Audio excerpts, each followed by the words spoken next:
Hello, YouTube. This is Mahadeva. All right, so we'll see where this question and answer goes today. I'm going to share with you something that I have talked about. I haven't actually made it the focus of a lecture yet, but I will. And that is how to get the universe to respond to you directly, to teach you directly, to master whatever it is. This channel is focused on spirituality, but the truth is it'll work with anything. Anything that you want to master, this technique will help you. And as you know, I can be kind of a pain in the ass because I tell people exactly how to interact with me online. And I get cranky if you don't do exactly what I tell you to do. Well, part of that is just because I am a cranky pain in the ass, but there's a reason for everything that I do. And it is because I am sharing with you what helped me to learn more than what my teachers could teach me. And I discovered that the universe is actually really desirous of finding people that will listen. And if you know how to listen and if you know how to ask, you can learn anything. And you can learn things that you can invent things, create things, innovate things that have never, been on the planet before. To be inspired in such a way where everything evolves. This is how the universe wants to function with human beings. But you have to know how to make that happen. You can't just sit around and wait for it to happen. And you certainly can't do that if you are allowing yourself to be trained either by your parents or by life or by even your own biology to think and act certain ways. Because there's the flip side of this is that there's a way to prevent the universe from teaching you anything. So today we're going to be talking about that. Before I go any further, all of these links are here for you, and I strongly advise you to click on them. If you are coming onto my channel and just watching me talk, well, that's great. I'm glad that you're here. I hope that it benefits you, but it's really almost nothing. The talking that I do is really to help you do the work. So all of these links over here, up here and over here, are designed to help you do that. So we've got, at the top, we've got thunderwizard.com, which has 3 levels of teaching. I recommend that you go to the highest level, which is the Warrior 90-Day Lightning Qigong. So you go to thunderwizard.com, click around until you get to Warrior 90-Day, but there's 2 other levels. You can check those out. If you want to work with me personally and be an apprentice, that's a whole other level in and of itself. I recommend that you have a teacher, even though the focus of this is that you can learn directly from the universe.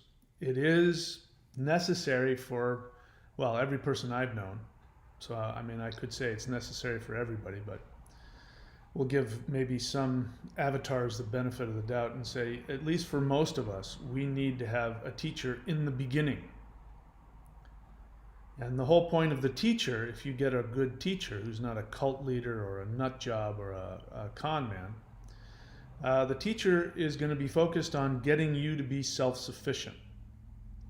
When I get cranky with people, this is how I do it. Somebody else will be super loving if you veer off the track. They'll be super loving and kind. That's obviously not me. I get cranky. I get cranky when you veer off the track because it frustrates me, because I want people to learn, to advance, to evolve, and to grow. And I come from the perspective that everybody has the ability and everybody knows, deep down inside what they're doing. And so when somebody is harming their own progression, I get cranky. But it's really because I'm frustrated, because what I want is I want you to get it. I'm not trying to make things harder for you. I'm trying to make things easier for you. So by being cranky and by being controlling and telling you what to do, I'm trying to minimize the options so that you bump into the discomfort. It'll force you down the path that's going to be most helpful for you. So down here, we've got the maoshan.thunderwizard.com, which is the elite of the 90-day. So don't let that intimidate you. Go check that out. You can be doing this in combination with that. In fact, that's what I pretty much require. If you're going to be doing this, you have to be doing that. If you're doing that, you don't have to do this, but these two work together. The maoshan.thunderwizard.com and the Warrior 90-Day Challenge. If you want to see everything that I have, you can go to courses.thunderwizard.com. All right, so let's get into the teaching here. All right, so one of the things that I do when people come onto my channel is I tell people, I want you to do two things, and I want you to do only two things on the live stream. Those two things are, I want you to ask me an honest question, or I want you to share with me an honest feeling. That is because, number one, that's just, I don't have the headspace to deal with anything else. I don't want to deal with anything else. I'm far too narcissistic and wrapped up in my own thing. In fact, right now I'm looking at the conditions, and the surf is great, and I know the longer that I do this, the less time I have to go surfing. So I don't want to spend any time doing anything I don't want to do. So, but these two things I tell you to do are designed to help you learn directly from the universe, directly from the Ascended Masters. This lightning power Qigong, I have Dr. Manhattan over here because this is the goal. A self-created, self-evolved being who channels the power of the universe. This is the goal. The Warrior 90-Day Challenge is going to be the university where we continue to learn how to do that. If you haven't gone there yet, it's real simple. Instead of listening to me talk, instead of trying to, read something and, do what I'm writing, you just simply go and you press play. And you just follow along. You start at level 1, 2, 3. We've got more levels coming. Just press play and just do what it is. You don't have to think about it, you just do it. And what I've done is I've syncretized the three energies. You know of two of them. One of them is prana or chi, life force energy, breath energy. You've heard of that. You see that in Qigong. You see that in yoga. They use breath energy, life force energy, chi or prana. And then there's Kundalini. You've heard about that. You've probably heard it wrong because 99% of people, even Kundalini teachers, don't know what Kundalini is.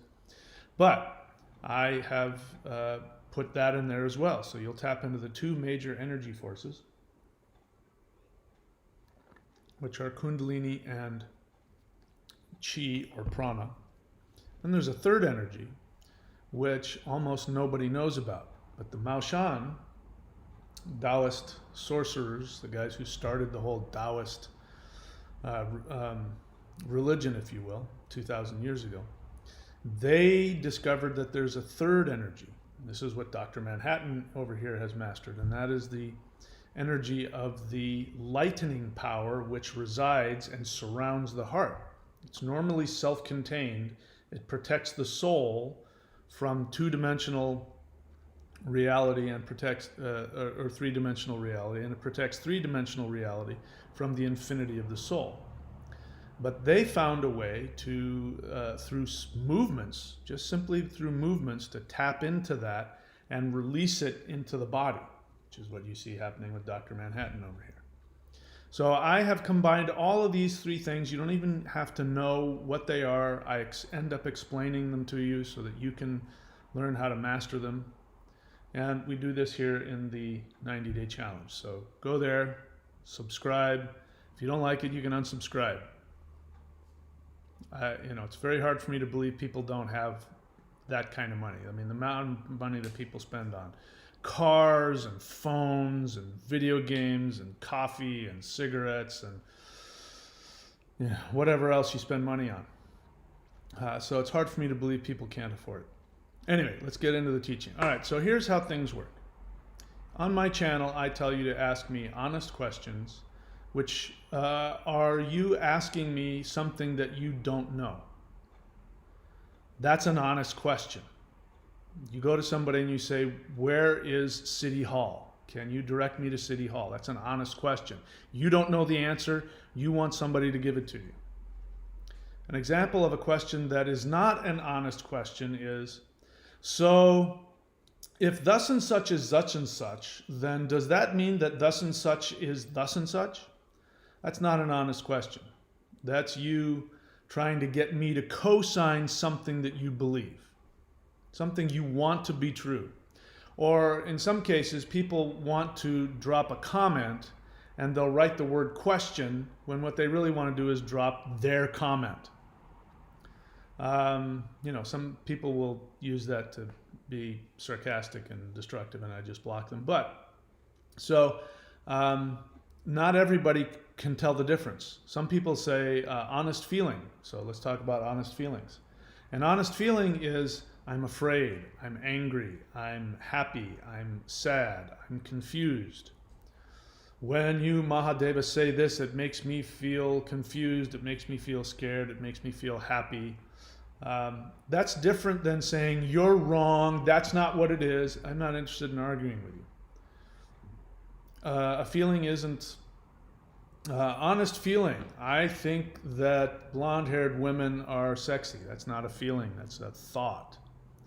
So an honest feeling has to do with owning your feelings. So why is it that I do these two things? I tell you to ask me an honest question, or I tell you to give me an honest feeling. Because this is how the universe will interface with you. So the way life works in my experience is that the universe is constantly bombarding you with energy that will, if you allow it to flow through you, will evolve you. But you have to work with it. You have to let it influence you. You have to let it empower you. You have to let it inspire you. In my experience, the majority of humans don't interface with this. And so if you don't interface with the universe correctly, this isn't according to me. This is, I've had to learn this the hard way too. I'm still learning it.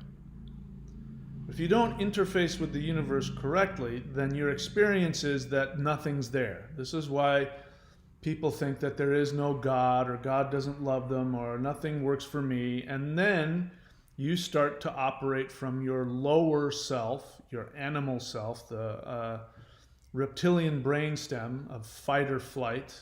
You either want to eat it, or have sex with it, or destroy it, kill it, run away from it, or you want to appease it.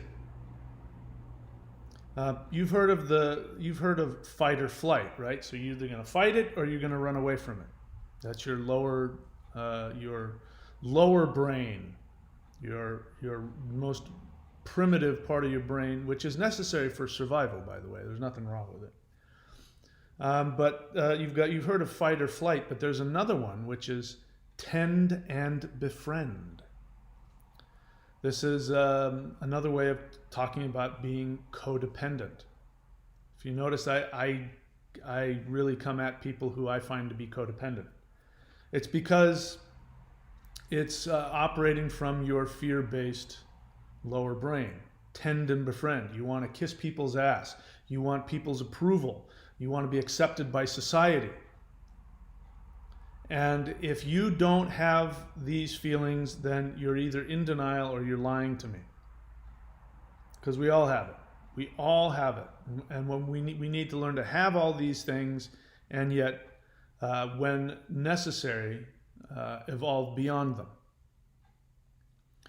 So when you are not interfacing, quote unquote, properly with the universe, then there's this feeling that you've been cut off, that the universe isn't there, that God isn't there, that nobody cares. And then you start going into conspiracy theories. And you start believing that aliens are running the universe, that reptilians are masquerading as elite people. You start to believe that there are secret bases all over the world where experiments are done and the blood of children are used. This is where this comes from. This is a direct result of not being connected to the universe. You're not interfacing with you don't have the radio tuned to the right frequency. You haven't plugged in. It's if you buy a computer wanting to surf the net and it's not charged up and you don't have an internet connection and you're sitting there looking at a black screen waiting for something to happen, and you say the computer doesn't work. There is no such thing as the internet. No, you're not plugged in. So in order to be plugged in, you have to learn how to ask the right questions. I should say you also need to learn how to ask questions in the right way. And all of the questions that you ask the universe, this is very important, I need you to listen to this. All of the questions that you ask the universe, which will result in you becoming a Dr. Manhattan and learning the secrets of time, space, and whatever the heck it is you want to learn. These questions always must come from an honest place, an authentic place. If you are looking to control God Emperor, if you are looking to control things, you've blocked yourself off.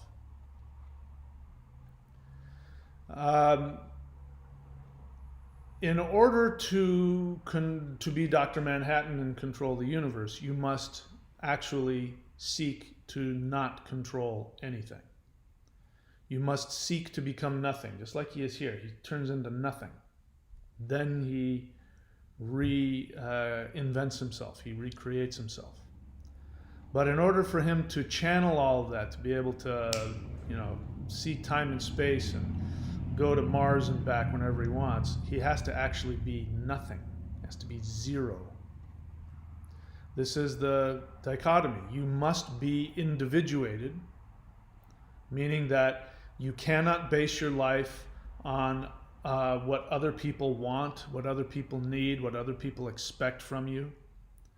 You cannot live your life hoping to get love and approval from other people and changing your behavior or who you are in order to get love and approval from other people.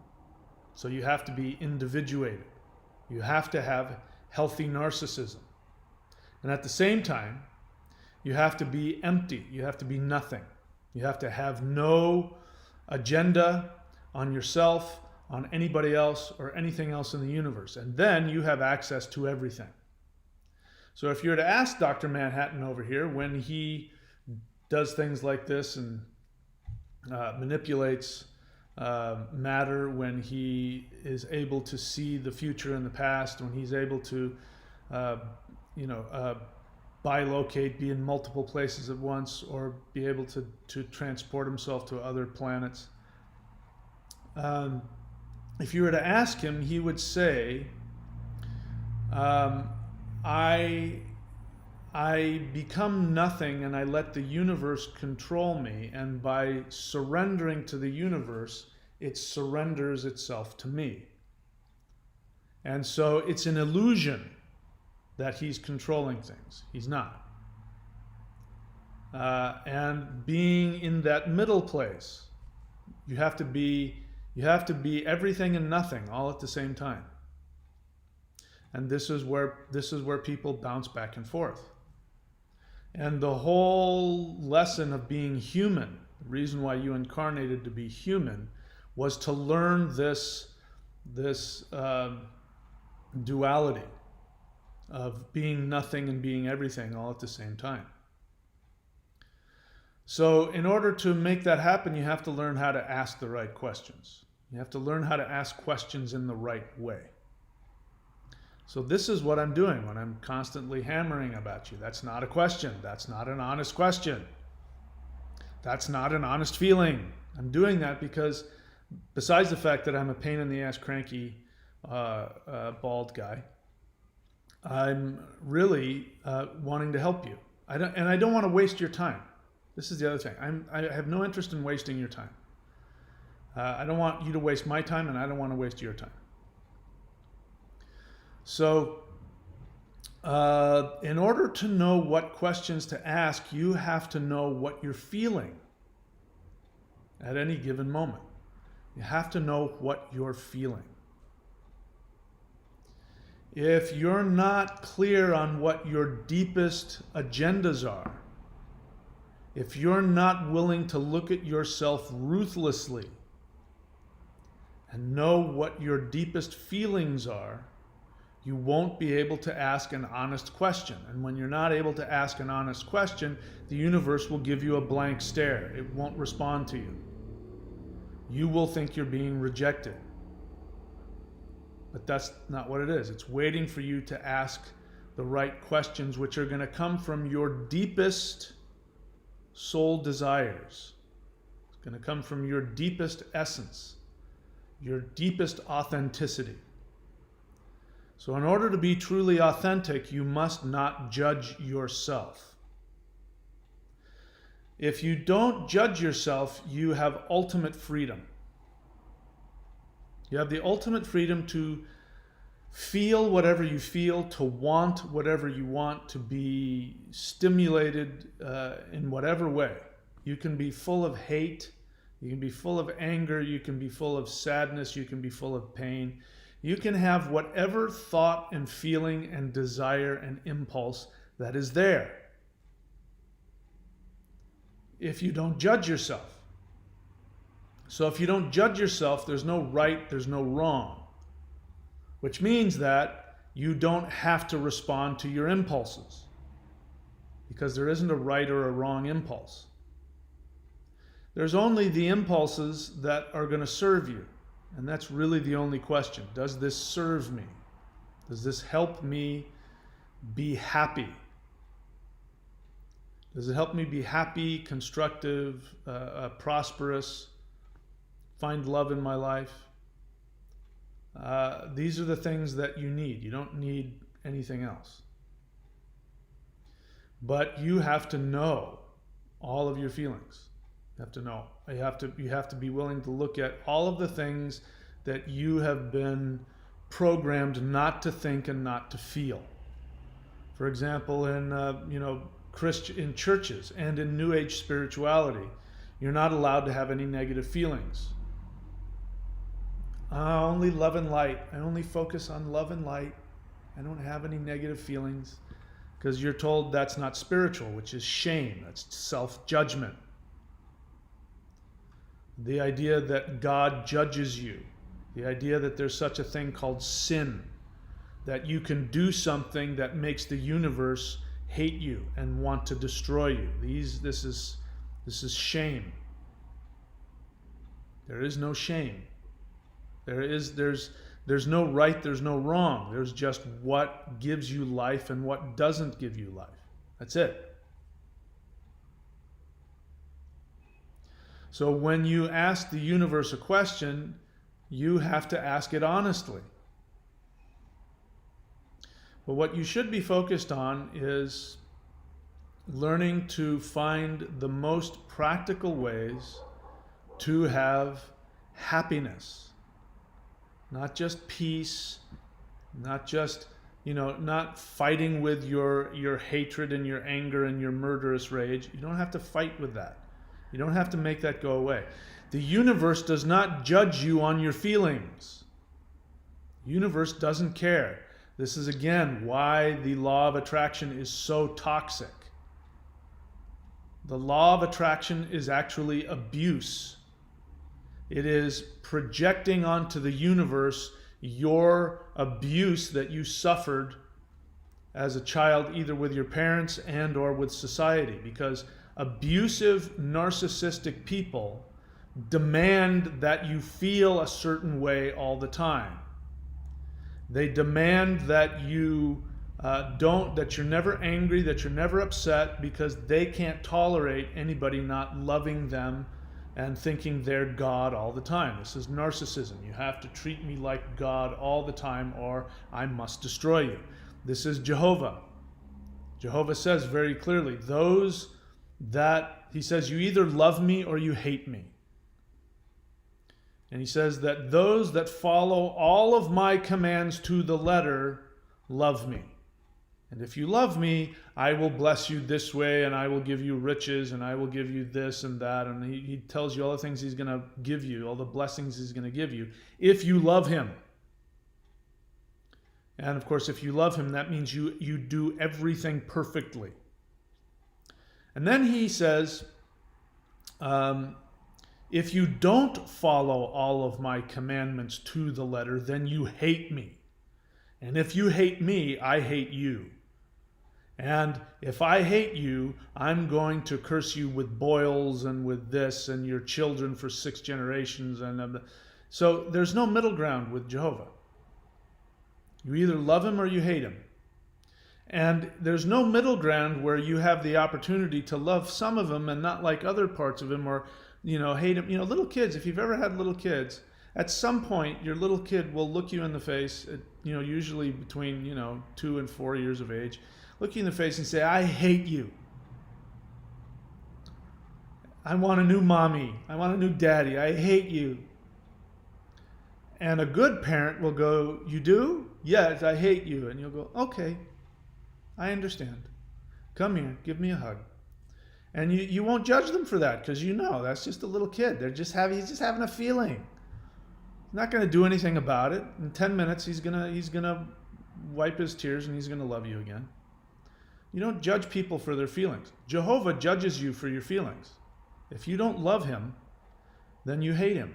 You can't have anything in between. So an honest feeling is just that. It's an honest feeling. I've said this before, but the next woman that gets me to put a ring on her finger, assuming that ever happens again, the next woman that does that is somebody who has the ability to sit across from me and look at me and say, I really feel murderous rage for you right now. To be able to own that feeling and not act out on it. Because then I can go, I'd love to hear why. And if they, whatever the reason is, then I can find out, I can see why you feel that way. I was being really rude, or I wasn't paying attention, or I was being narcissistic, and you're absolutely right. You didn't deserve that. My apologies.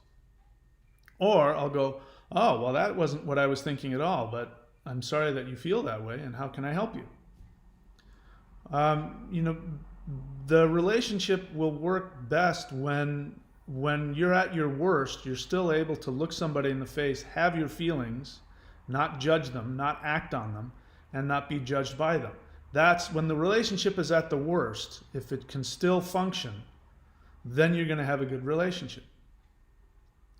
But I can tell you from personal experience, just because somebody's madly in love with you and thinks that you're the most amazing, literally the most amazing creature that's walked the planet, just because somebody has that feeling, that does not mean that they're not going to turn around and slice your nuts off, when something goes wrong.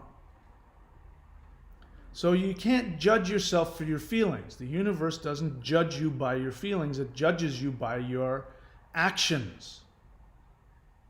Again, this is why the law of attraction is so toxic. Because the law of attraction says, it's not your actions that matter. In fact, you can go right now onto YouTube and look around, and you'll find videos that say, it's not about what you do. They'll even tell you not to have your feelings. By the way, I see people asking questions. Please do me 2 things. If you're going to ask a question, write the word question in all caps. Then write your question. Second, wait till I'm done talking.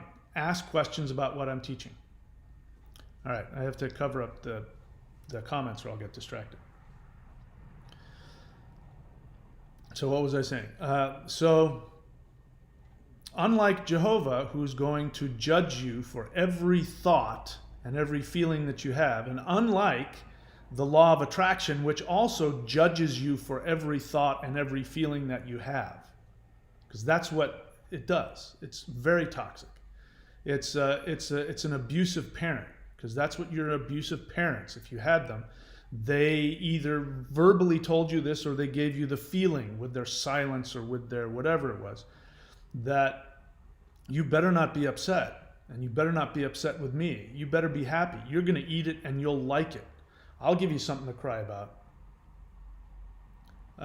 That they shame you out of your feelings.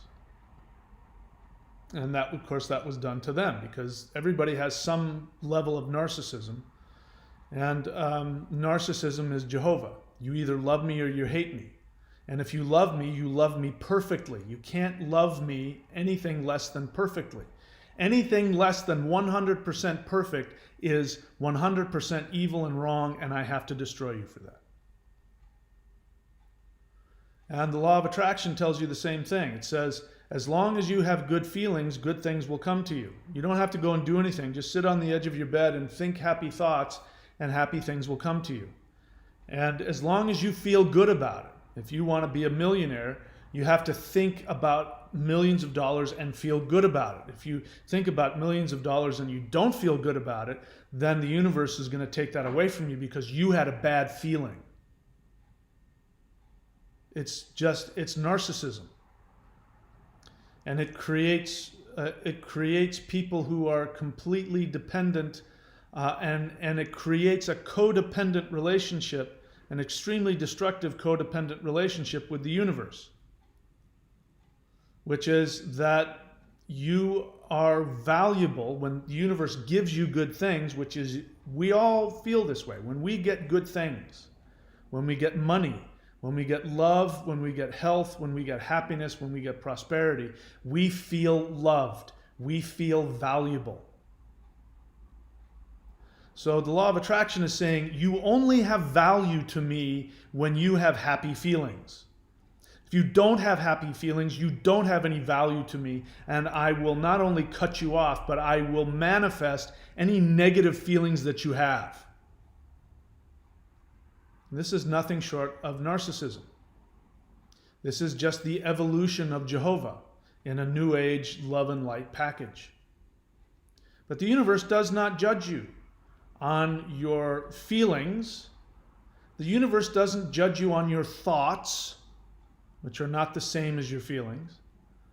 The universe does not judge you on your motivations or your agendas. The universe only judges you based on the consequences of your actions, which again is the opposite of what does Christianity teach you? Christianity teaches you the opposite. It says the only thing you have to do is just accept Jesus. Jesus loves God perfectly, so he'll do it for you. So that way you can address, the Father's narcissism through Jesus. Jesus, on the one hand, is the perfect son, and at the same time, he's the one that's going to get all of the homicidal, narcissistic rage. So you don't have to. But what you have to do is there's a transactional arrangement, which is codependence. Your worth is based on what you do, not for other people, not from who you are. And so in order to get the forgiveness of Jesus, you must accept him, which is you must fully accept that he says who he is, and then just accept that. And then you'll be forgiven for all your sins. So even though Christianity tells you that you can't work your way to God, that's not true. There's one work that you have to do. You have to accept Jesus. You have to believe in Jesus. That's a work. Believing something is a work. That's part of your choices to believe something. That is a work. So you have this codependent relationship where unless you do have the right belief system, you are worthless and you don't deserve to live. In fact, you deserve eternal destruction. And this is the New Age evolution of that is the law of attraction. You better have a happy feeling right now. And you better believe that good things are coming to you. Because if you don't, all those negative things, we're going to manifest that for you, and it's your fault. It's your fault. You had all those doubts. You had all those negative feelings. Don't come crying to me. You're the one that had all those feelings. And what's the point of all that? You can't control your feelings. You can't control how you feel about anything. You can't control your thoughts either. Stop trying to control your thoughts. You can't control them. You know, there's all kinds of mental things, you know, mental, I don't know. I don't know if they're illnesses or disorders or whatever you call them, but ADHD, OCD. These are you trying to control your thoughts, and it'll drive you insane. You can't control them. Stop trying. The one thing you can control are your actions. And no matter how difficult it is, you have the ability in every microsecond to make decisions about what you're going to do. It may feel like it's impossible for you, but if you break it down 1 microsecond at a time, you can choose the actions you're going to take. And if you ask the universe, now we get to what kind of questions should you ask. One question should be, what is the most constructive thing for me to do right now? How should I respond to this feeling that I have? What is, you know, to give you an example of one of the things in my, you know, if you go to courses.thunderwizard.com, you'll find my books, and one of my first books is The Shamanic Secret Commandment to a Perfect Life. That book was a direct result of me sitting in my studio apartment underneath somebody's house. I was miserable. I didn't have any money. I'd just gotten divorced. I was in debt. I didn't have anything. And, I was starting up this channel, and I really didn't know what to do. And I knew that I needed, my financial situation had to change pretty rapidly. And so I just simply closed my eyes and I said to the universe, just give me one word to write a book about, and that will change my finances. And the word that popped into my head was happiness. And I went, what the hell are you talking about? I'm the last person right now to be taught. I don't have the first clue what happiness is. I am broke and miserable and sad. I just got out of a horrible relationship and nothing's going my way. I don't have the first clue about happiness. Now, of course, there's no response to that. Me responding to that in that negative way, the universe is just silent. It doesn't say anything. Might as well have said, listen, you asked, I told you. It's up to you now. Do what you want with it. And so I wrote a book called Happiness, which is still, I think it's still on the net. I don't think it's sold any copies. But then that started me on this journey to discover the soul desire. Because then what started happening to me was that I stopped worrying about how much money I had. I stopped worrying about what I was supposed to do, and I said, you know what? I could die tomorrow, and I don't want to die with any regrets. And I said, what is it that I want more than anything? And I had moved back to California to start surfing again. I said, all I want to do is surf. That's it. I don't want to do anything else. And I had a business where I was doing psychic readings. I was doing rune readings over the phone, which pretty much paid, my living expenses. And I just said, I'm going to spend I'm just going to focus my whole life around surfing. And that's, whatever happens, if I end up on the street, as long as I can surf every day, I don't care. That's all that matters to me. And then things started lining up. Then things in my business started lining up. The channel started doing better, slowly but surely. But I kept on doing the one thing that made me happy. The thing that was most important to me, that had no connection to money and no connection to looking good in the world or being a good person or any of that stuff. I just did what my soul told me to do, and I was willing to die to achieve it. And from that, I started writing this book called The Shamanic Secret Commandment to a Perfect Life. I felt inspired to do so. But what I was really doing was I was teaching myself what to do. I was writing in a book. I was fleshing out in a book what I was wanting to do for myself.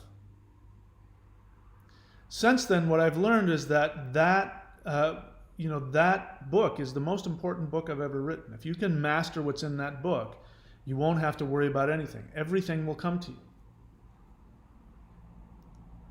And since then, now with the lightning qigong, what I am doing for you is I am sharing with you the exercises that I've learned both from ancient traditions and from what has been channeled to me in meditation. I am teaching you the physical movements that open up the pathways between your soul and your mind, so that you can become conscious of what your soul wants. And it opens you up to the frequencies that the higher masters live at. And if you want them to communicate with you, if you want to learn from them, you have to vibrate at their dimensional level. The first step to that, to change your vibration, your frequency to meet theirs, the first step to that is to not judge any of your feelings, not judge any of your emotions, any of your impulses, any of your drives, any of your instincts. You cannot judge them. The moment that you judge yourself, you cut yourself off from everything. Because if you're judging yourself, you're judging other things. People who are judgmental, everything that they're judgmental about is how they feel about themselves. I still have judgments all the time. I know that's a big shock to all of you. But I have judgments all the time. And so when I'm capable, I go, wow, that's my judgment about myself. Somebody walks past me and I have a judgment about them. I go, wow, that's how I feel about myself. You listening, God Emperor? So that's the first place to start with, is to completely accept yourself 100%. This is love. Love is accepting somebody for who they are. Now, as I was speaking, I realized that I was saying something that might sound contradictory, which is I said that codependence is when you're loved for what you do, not for who you are. And yet I said that the universe only cares about what you do. So I understand that that could be confusing. So we have to understand how that came about. We can boil down all mental problems, spiritual problems, ethical problems, all of the wars, global warming, QAnon, political corruption. We can boil everything down to one thing. You ready? Is maturity or the lack thereof. That's it. What I'm teaching you is how to be a mature individual, an individuated person, but mature. Mature people tolerate things they don't like. Mature people tolerate their own feelings, have patience with themselves, and then take constructive action. Mature people have the ability to put their selfish desires aside and do what is best for the whole, even if it doesn't serve their immediate purposes. This is just simply maturity. You teach little kids how to do that. You have to share. Sharing is caring. You're teaching little kids to be mature. You can't have what you want all the time. Stop pushing your little brother. He has, you got to let him eat too.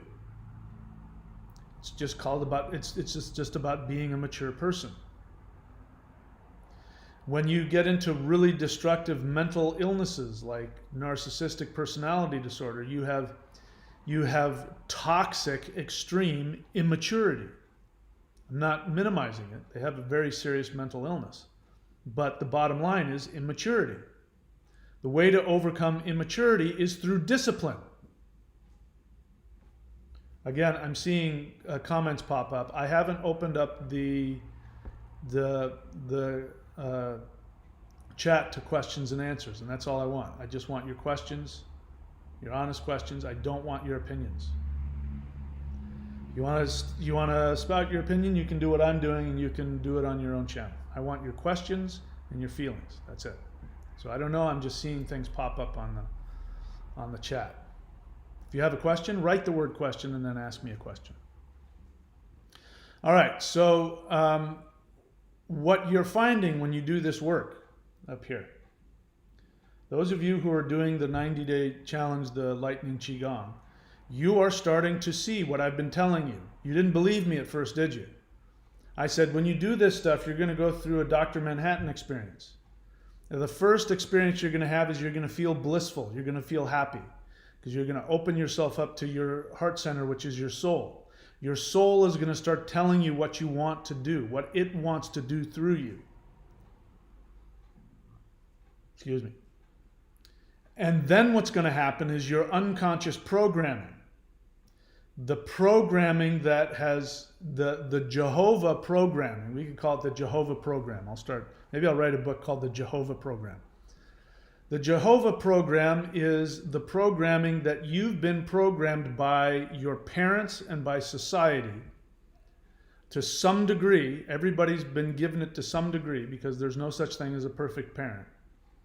You've been told that in order to be loved, you have to fill in the blank. You have to, whatever it is. You can't cry. You can't have a bad feeling. You have to, whatever it is. Society tells you, in order to be loved, in order to be a good member of society, here's the way you have to be. New Age spirituality says, in order to be loved, you can't have any negative feelings. You must be love and light all the time. If you want to be part of, a racist enclave, they're going to tell you in order to be loved, you have to hate those people. So you start to take on behaviors, you start to take on motives and agendas which are focused on getting love from other people. This is normal, this is human. If all parents were perfect, there would be a lot more healthy people in the world because they would have learned that what I'm teaching you here is what a good parent is supposed to teach a little kid, which is, even though you have all of these thoughts and all of these feelings, I still love you just because you exist. When that happens, the child grows up and learns to be disappointed. They learn that they don't get what they want all the time. They learn that they can't get people to do what they want them to do all the time. Sometimes things aren't going to go their way. And they tell themselves, in their disappointment, they go, yes, that makes me mad, that makes me sad, that makes me angry, I'm disappointed. I really wanted that girl to go out with me on a date, but you know what? She likes that other guy, so good for them. You know what I'm going to do? I am going to I'm going to send them anonymously free tickets to the high school dance because that's what's going to make her happy, and it's not her job to do what I want, but I accept her for who she is, so I'm going to give her a gift. I'm not even going to tell her I did it. That person is somebody who, as a little kid, was told it's okay to have all of your thoughts, feelings, and impulses. It's not okay to stick a pencil in your brother's eyeball. That's not okay. You can't do that. But you can feel whatever anger you have towards your brother because you want his cookie. It's okay to want that. You just can't act on it. You have to, and so they go, yeah, I really want that. That's really upsetting me, but I love myself and I accept myself and it's okay. You learn to individuate. Other people's thoughts and feelings don't affect you. This is the opposite of what Jehovah says. Jehovah says, you either love me or you hate me. And if you don't do absolutely everything I say perfectly to the letter, then you hate me. And if you hate me, then I hate you. Which means that this supposed creator of the universe has an external locus of control. It means that you have the power to control God. You see it all through the Bible. He sends a flood because people aren't doing what he wants. He sends people to hell because people aren't doing what he wants. He kills his perfect son because his creation, human beings, aren't doing what he wants. And he can't tolerate that, so he has to take it out on somebody. He's not individuated. He is completely controlled by the actions and the feelings of his own creation, which he says is made in his own image, which is supposed to be, I see myself in you, but he doesn't. He has no empathy. He doesn't look at human beings and go, wow, those are really painful feelings those guys are having. How can I help them feel better? No. He says, I'm going to throw them in hell. I'm going to put them, I'm not just going to kill them. I'm going to put them in hell forever because they aren't loving me. And I can't tolerate that. Even though it says, for God so loved the world, that he brutally murdered his perfect son to guilt you into loving him. This is the actions of a narcissist. It's the opposite of an individuated person. So if you want to be an individuated person, you have to tolerate other people's feelings. You have to tolerate it when people don't like you. You have to tolerate it when people don't love you. Codependence. So with Jehovah, we see the fight or flight response where he acts out with homicidal aggression towards his own children because he can't control them and he can't tolerate their feelings. So he acts out murderously rageful towards them. So that's fight or flight. Then there's tender befriend, which is what a lot of what we do, which is we try and get people to love us. If I accept Jesus, God will love me. If I become a Republican and I say that Biden stole the election, my crazy QAnon father will love me. You know, there's a story about there was a kid, I don't know his name, this is a true story. He was being groomed to be the next KKK Grand Wizard. So this kid obviously grew up in, I don't know, whoever the KKK wizard was, the Grand Master of the KKK. His son or his grandson or one of his offspring or relatives, I don't know, they were grooming him from birth to become the next, Grand Dragon. And so you can imagine that kid was taught to hate people of different ethnicities and different religions and different nationalities and all that. He was taught to hate all these people. And then, in their genius, brilliant thought process, they sent him off to college. Now, I don't know if they were going to turn him into another David Duke or something where he was going to then become a politician or who knows what.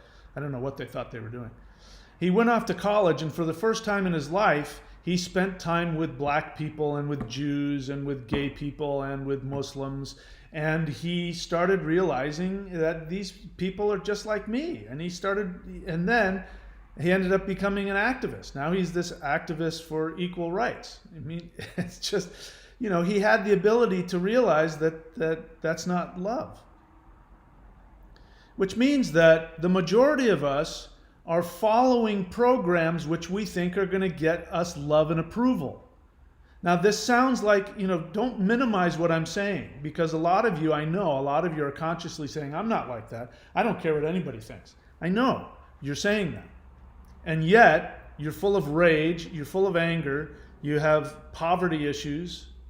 These are all signs that the universe is not responding to you, because you're not operating from your authentic self.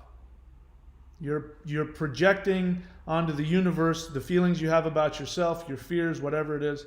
You're not accepting who you are with all of your thoughts and your feelings, both positive and negative. And then asking, okay, what should I do now? So I guess the first part of this, maybe we can talk about it more, but I'll sort of end it here. The first part of this is, in order to get to the place where you are able to channel the ascended masters, to evolve to the next level of being, to master time and space, to become a Dr. Manhattan. First thing is you must accept yourself exactly as you are, which means you're going to have to feel whatever uncomfortable, painful feelings you have. To the degree that you have been abused, and I'm using the term abuse, broadly. Abuse can be simply being neglected or being shamed out of your feelings, which most families do to some degree. To the degree that you have been abused, accepting yourself is going to be painful. The more abuse that you've received, the more painful it's going to be for you to love yourself. I kid you not. There are people that I work with a lot who, when it gets to them, they get to a plateau. They make progress with me. Then they get to a plateau where they're going to have to make some decisions. They're going to have to quit their job, leave their spouse, move out of their parents' house, or move out of their kids' house in some cases. They're going to have to take some action in order to listen to what their soul wants, or they're going to have to knuckle under and do what somebody else wants in order to feel like they're loved. And when they get to that point, they either take the action and break through, and they have all kinds of painful, horrible feelings, and they also have all kinds of liberation and healing and everything else. Just like that. You get blown to pieces. It's blissful and frightening and painful all at the same time. Or they knuckle under, and I'm not judging them, but they knuckle under and they don't take action, or they continue in the same action, and it's because they want love. They can't tolerate the thought of their spouse or their parents or God or the Republican Party or the Democratic Party or MGTOW. They can't tolerate the thought of these institutions and these people not accepting them. They shame their own existence. Because when you truly love yourself, you say to the world, this is who I am. It's okay if you don't like me. I won't take it personally. But you're not going to stop me from being who I am. I accept the way you are. That phrase, you do you and I'll do me. That's when you're then going to make some progress. But the more abuse that you've received, which means the more codependent programming, the more painful it's going to be. The word codependence can be broken down into transactional existence. Your worth, transactional, I don't know, I'm trying to find the right phrase. But your worth is based on a transaction, which is you get acceptance and love from God, from your family, from the society. You get love and acceptance based on what you do for others, not for who you are. Now, I said earlier, the universe doesn't care what you feel, it cares what you do. You have to act correctly. But the correct action is the action that comes from what your soul wants to do. Now, before you start asking me questions, well, what if my soul wants to be a pedophile? No, it doesn't work like that. Your soul will only want to do things that are beneficial for you and for the rest of consciousness. You cannot empower your own consciousness without empowering others. When you do that, though, those people that want to stay at that lower level, to stay in their reptilian brain, they're going to get upset.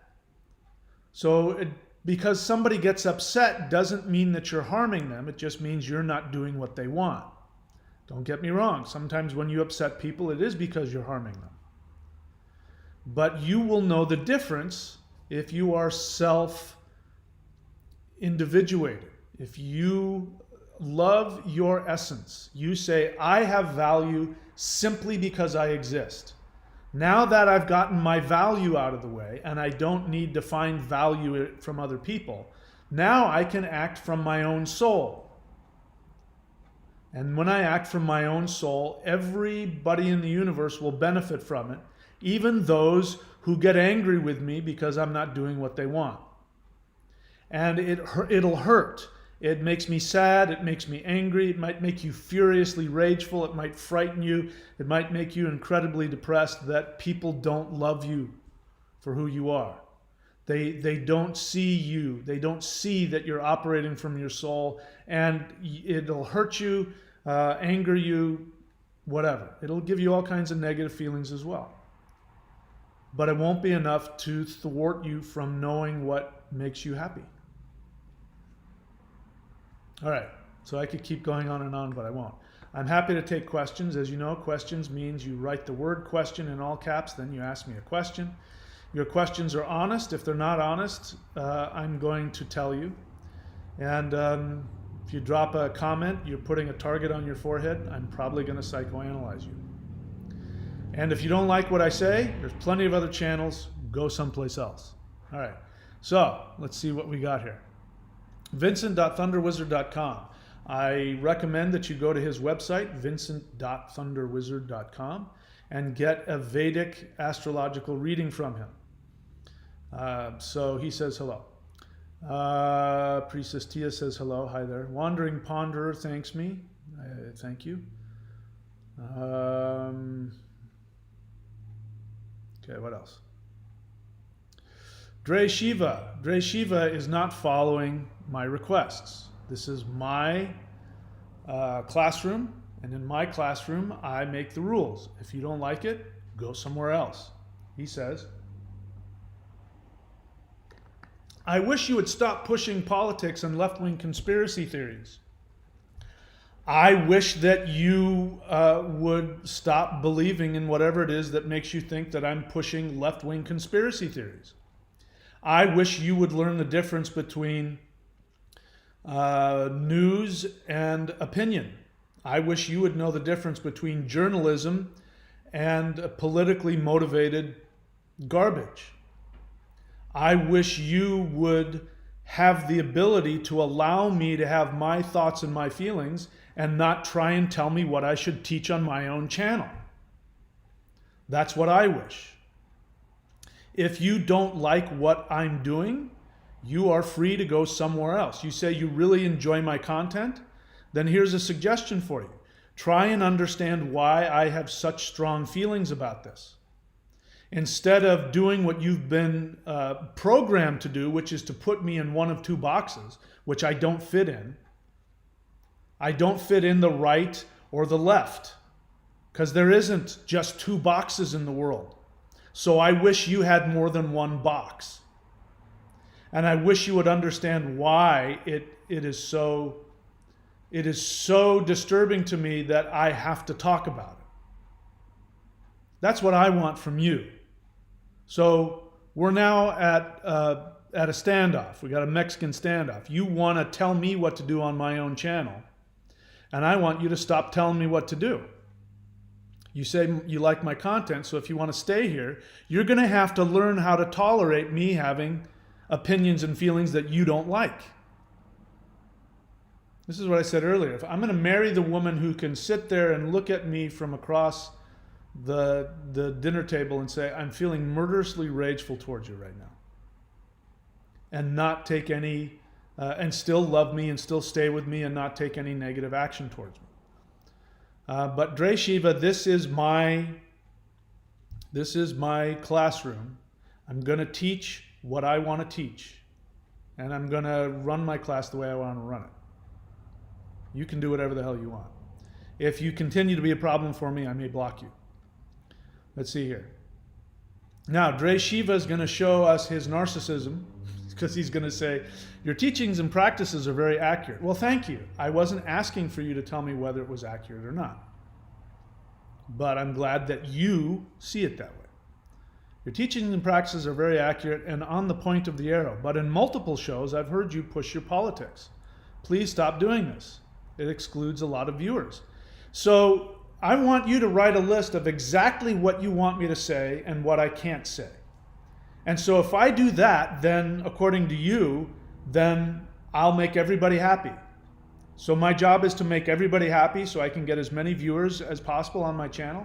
Well, I certainly would like to have as many viewers as possible on my channel. But I'm here to tell you the truth as I understand it. And I'm here to tell you the truth that I think will benefit you. It doesn't benefit you to keep trying to control me. If you're a spiritual person, you've got the word Shiva attached to your name, so you must be a meditator. Go and meditate about what bothers you about me not doing what you want. Walk your talk. But what I want you to do is stop telling me how to run my channel. This is not an honest feeling. If you had said an honest feeling, I really feel angry. I really feel threatened. I really feel frightened. I really feel frustrated when you talk politics. I would say nothing. I'd say, yeah, that's your feeling. I'm not going to ever talk you out of your feelings. But this is the difference. You're not sharing your feelings. You're trying to impose your will on me because you can't tolerate your feelings. So swallow that. All right, so if Dre Shiva can't stop talking, I'll at least put him in the corner for a while, but I'm going to leave him alone. Jameson San. Honest feeling. Well, let's see. His last thing. So here's going to be his hypocrisy here. He says, why not give the same teaching in a non-polarized way? Oh, I thought he was going to say something else. Anyway. Yeah. See, there you go again, equating a political view with a spiritual maturity. Now, Dre Shiva, one of the things that's angering me about you is that you're not being revealing about yourself. You're not saying why it bothers you that according to you, I'm pushing left-wing politics. You're not being honest about whatever politics you hold on to. Because if I was saying what you agreed with, perhaps it would make you happy, unless you're so codependent that you're not even able to talk about your political feelings because you don't want people to judge you. So you hide your political feelings from the world. Maybe that's what you want me to do. You want me to pretend like I have no feelings about things that have to do with people's livelihood and people's, physical safety because you can't tolerate the thought of somebody judging you. Maybe that's it. Or maybe it's that you are on the right side and what I say is bothering you because it pushes all of your buttons and makes you, you're the one, maybe you're the one that has conspiracy theories. I don't know. But you're not being honest.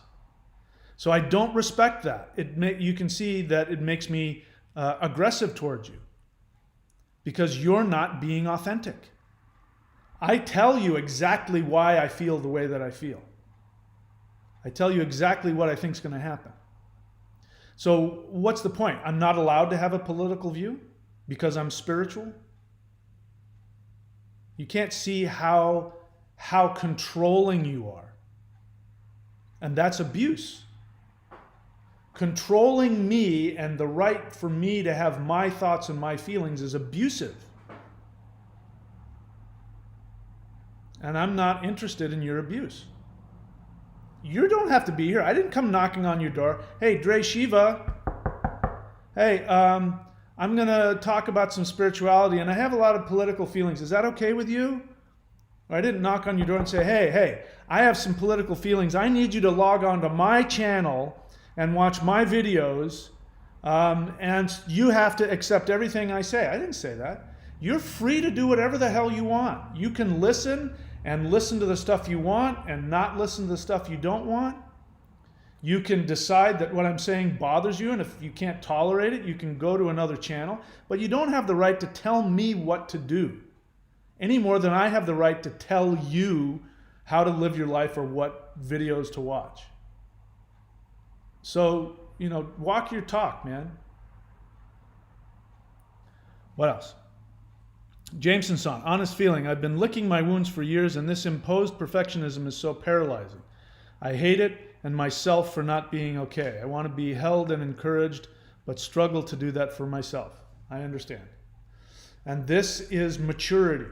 Remember I said earlier that the key to all of it, including the nutbags who stormed the Capitol, including the politicians who don't have enough nutsack to stand up to bullies and are afraid, that allow people to physically threaten them so they end up passing legislation or avoiding legislation in order to, not be targeted, including people like that. The key to it is maturity, which is what you're talking about, Jameson.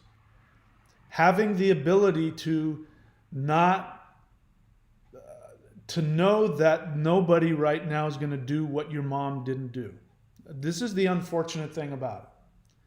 Mom is the only one.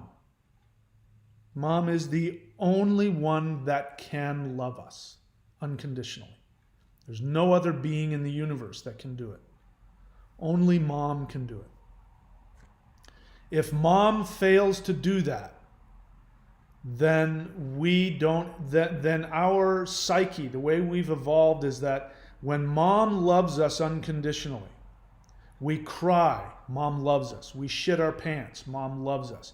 We have a temper tantrum, mom loves us. No matter what it is that we do, mom loves us as an infant, because mom only sees your essence.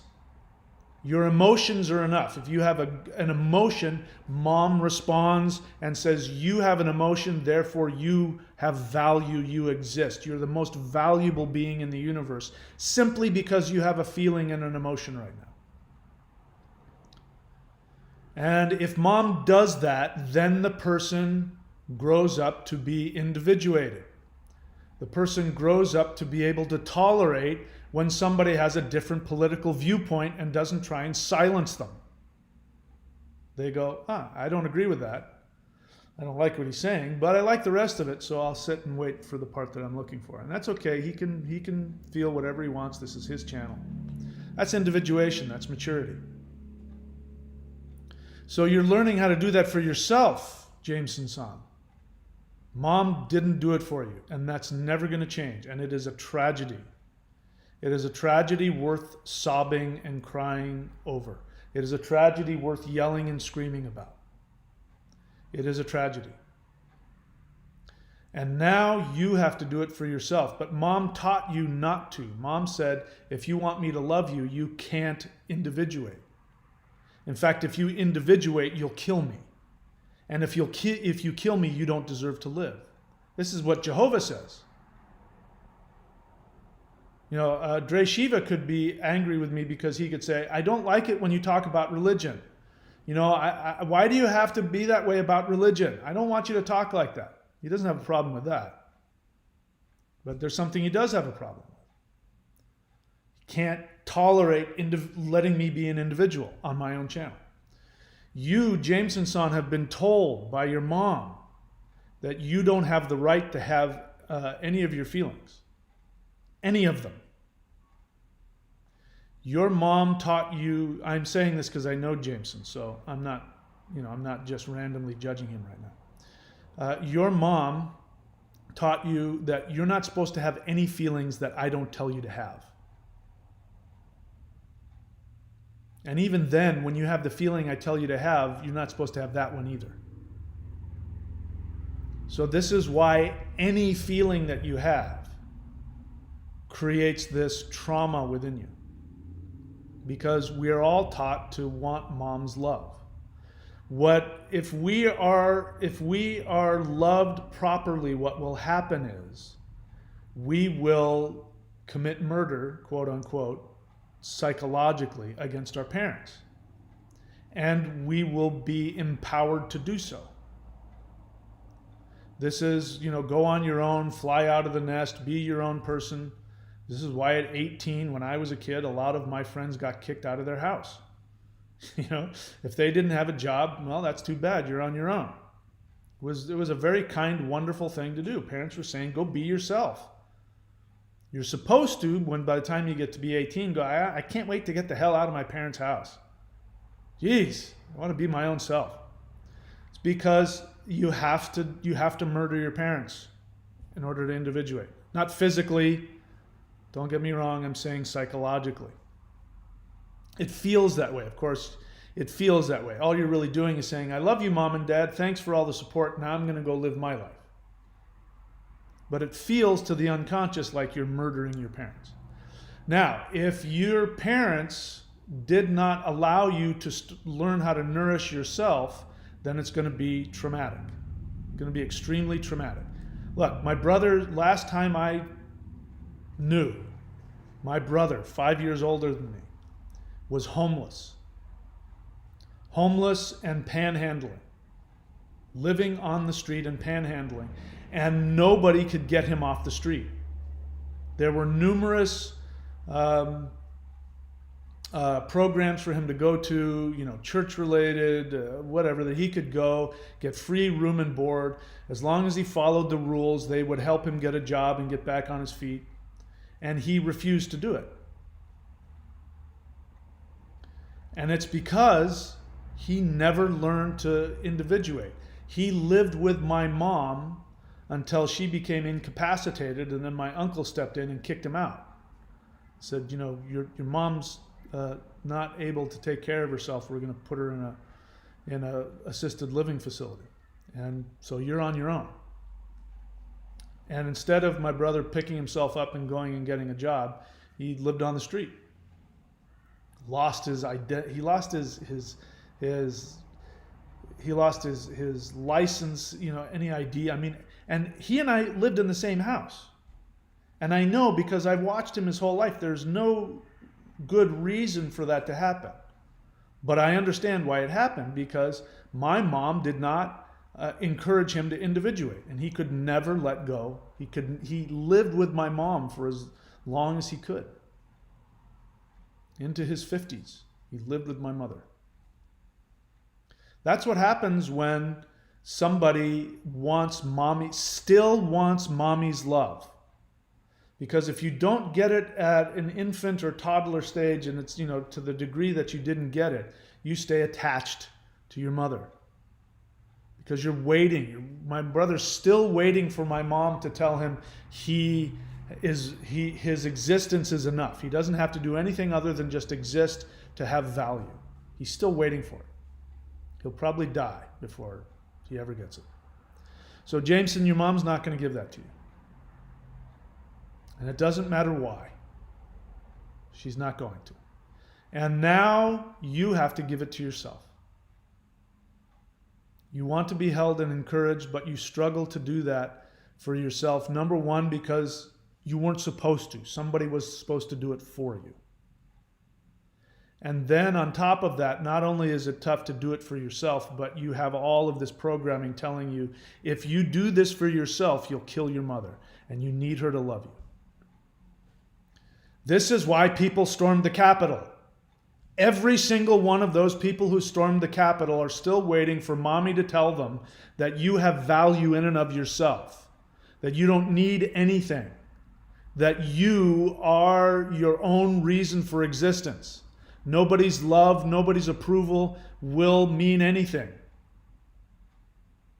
And when that doesn't happen, people take it out on the world. They become QAnons, they believe in aliens and reptilian overlords, and they believe in the devil, and they believe in all of these things. They have an external locus of control. Dre Shiva has an external locus of control when it comes to me talking about politics. I have the power to make him so upset, he has to do everything I've told him not to do. And he has to try and control me and stop me from speaking. I have control over him simply because I talk about my opinions about politics. When you have an internal locus of control, that means your sense of being, your sense of self, does not have to be determined by what other people think or feel or do. And this is what you're struggling with. And it is a very real struggle, and it probably feels like it's killing you. But it won't. That's what all this stuff is here to do. All of it. And, all I can do is give you the technology. This isn't the only way to do it. This is the way that I've learned to do it, and I like it. I get off on it. But it was very challenging. But the payoff is that I get this energy from it, and I feel like a god. But the whole point of it is to get me to be individuated. It's the whole point of all of it. Jameson Song question, you listed universe support indicators. Does that mean my desire for feeling of love is external validation? Well, Yes and no. I mean, I haven't lost my desire to be loved. I'm a lot more picky now. There's no shortage of women that would date me, but I want to date somebody that's going to help me do what I just said. Help me be a self-individuated, self-empowered person, and will allow me to love them in their strength instead of their weakness. Most people hook up on their wounds and their weaknesses, and that creates limitation. I don't want that. So what does that have to do with your question? So as much as I want to be loved, I much rather would have my internal validation than external. I want to have an internal locus of control, which means that nobody's thoughts or feelings controls what I do. I want to be in the place where other people's thoughts and feelings don't control how I feel. Now, I haven't got there 100% yet. I still get stimulated emotionally by people, but that's okay. My goal is to act constructively. I'll give you an example. There was a woman that when I first got here to Australia, I was very sad. I was still mourning the death of my fiance. It was a couple of years ago. And there was a masseuse that I went to, because every time I go surfing, I get a massage. And there was a masseuse there, and she befriended me, and we became friends. And she wanted more than that. And out of guilt, I sort of let something happen, and then it was just disastrous. And I said, I can't do this, I'm not ready for this. And then I met somebody else, and she found out about that by stalking me. And then she got really upset, and she said some really hurtful, destructive things to me on Facebook, and I blocked her. And I saw her not too long ago. And she went, hey! And I just waved and turned around and walked the other way.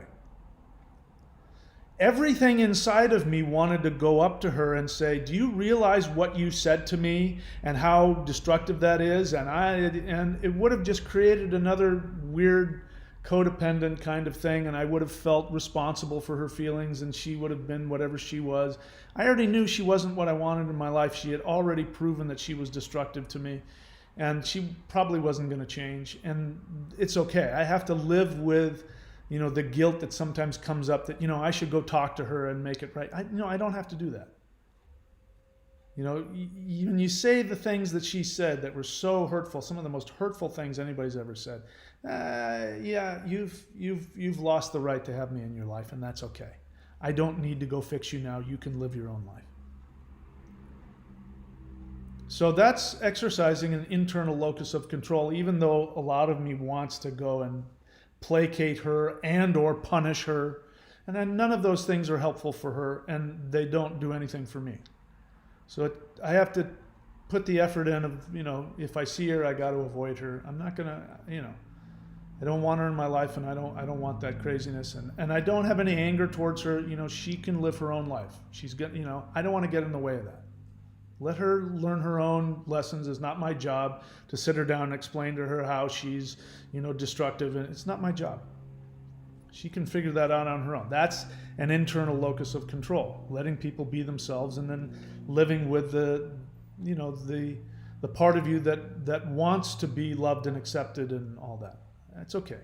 It's okay, Mike, that you want that. It would have been great if she could have sat down with you and been constructive and all that, but it didn't happen, and that's okay.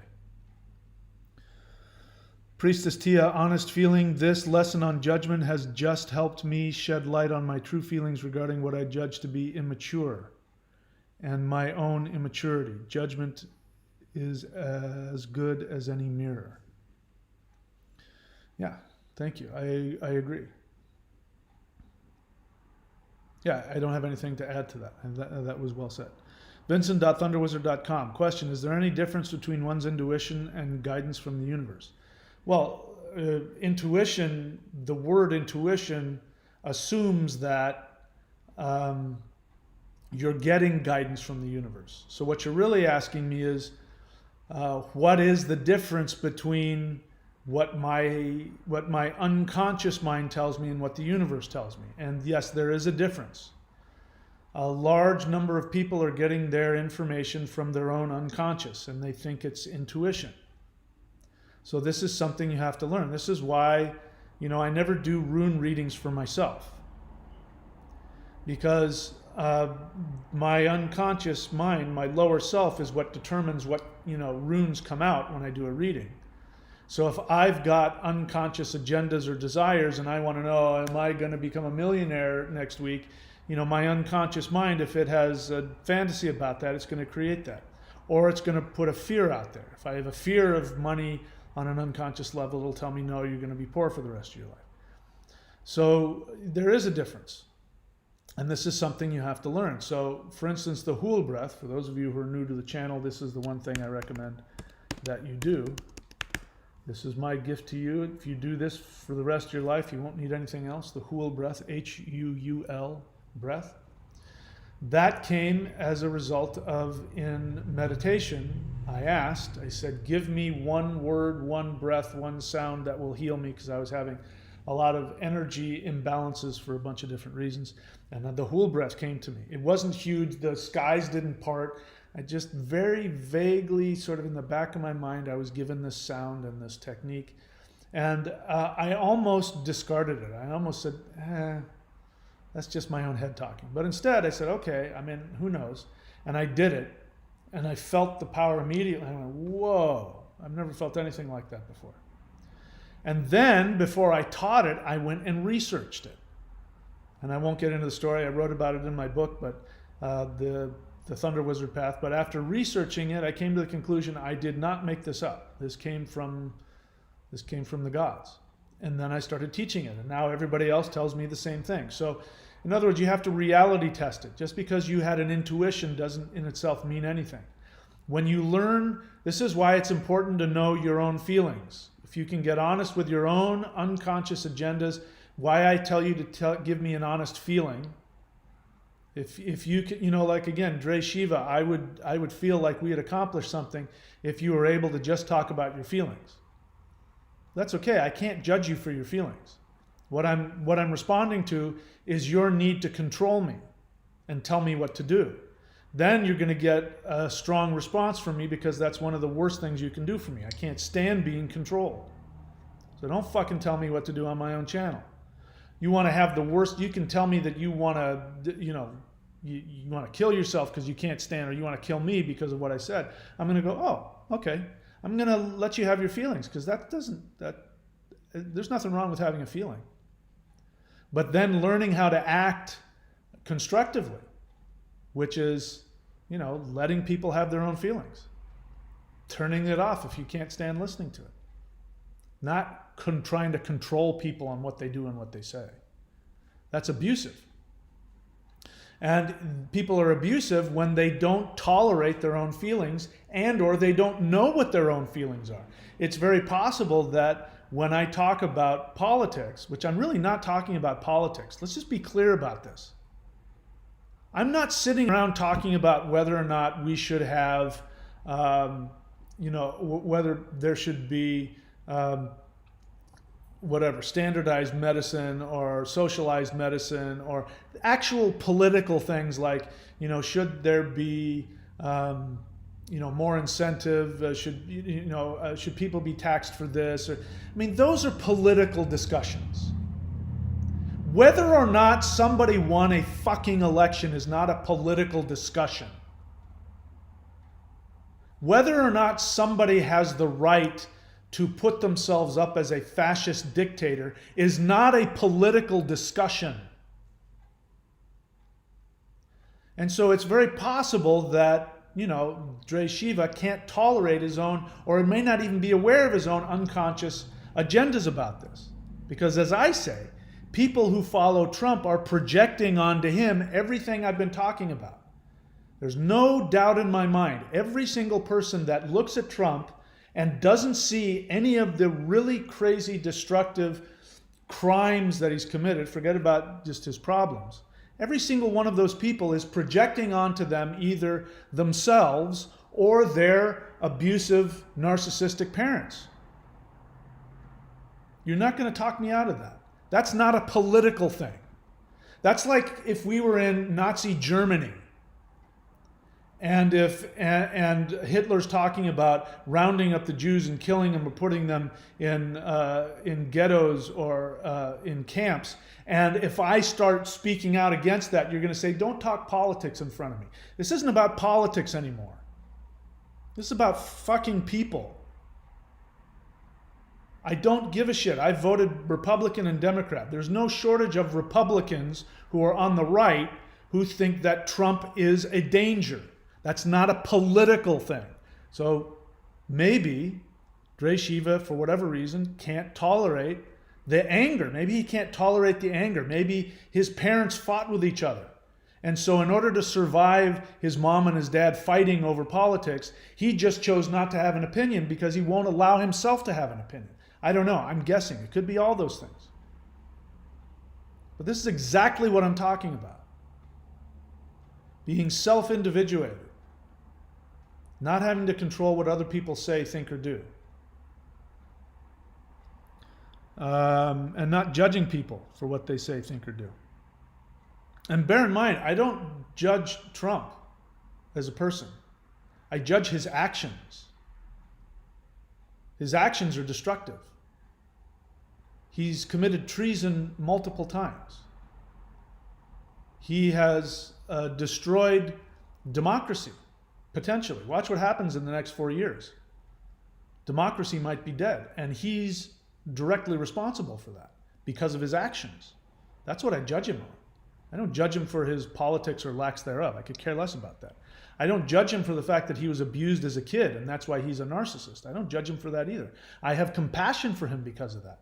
But that doesn't mean I have to sit around and tolerate his nonsense and not have an opinion about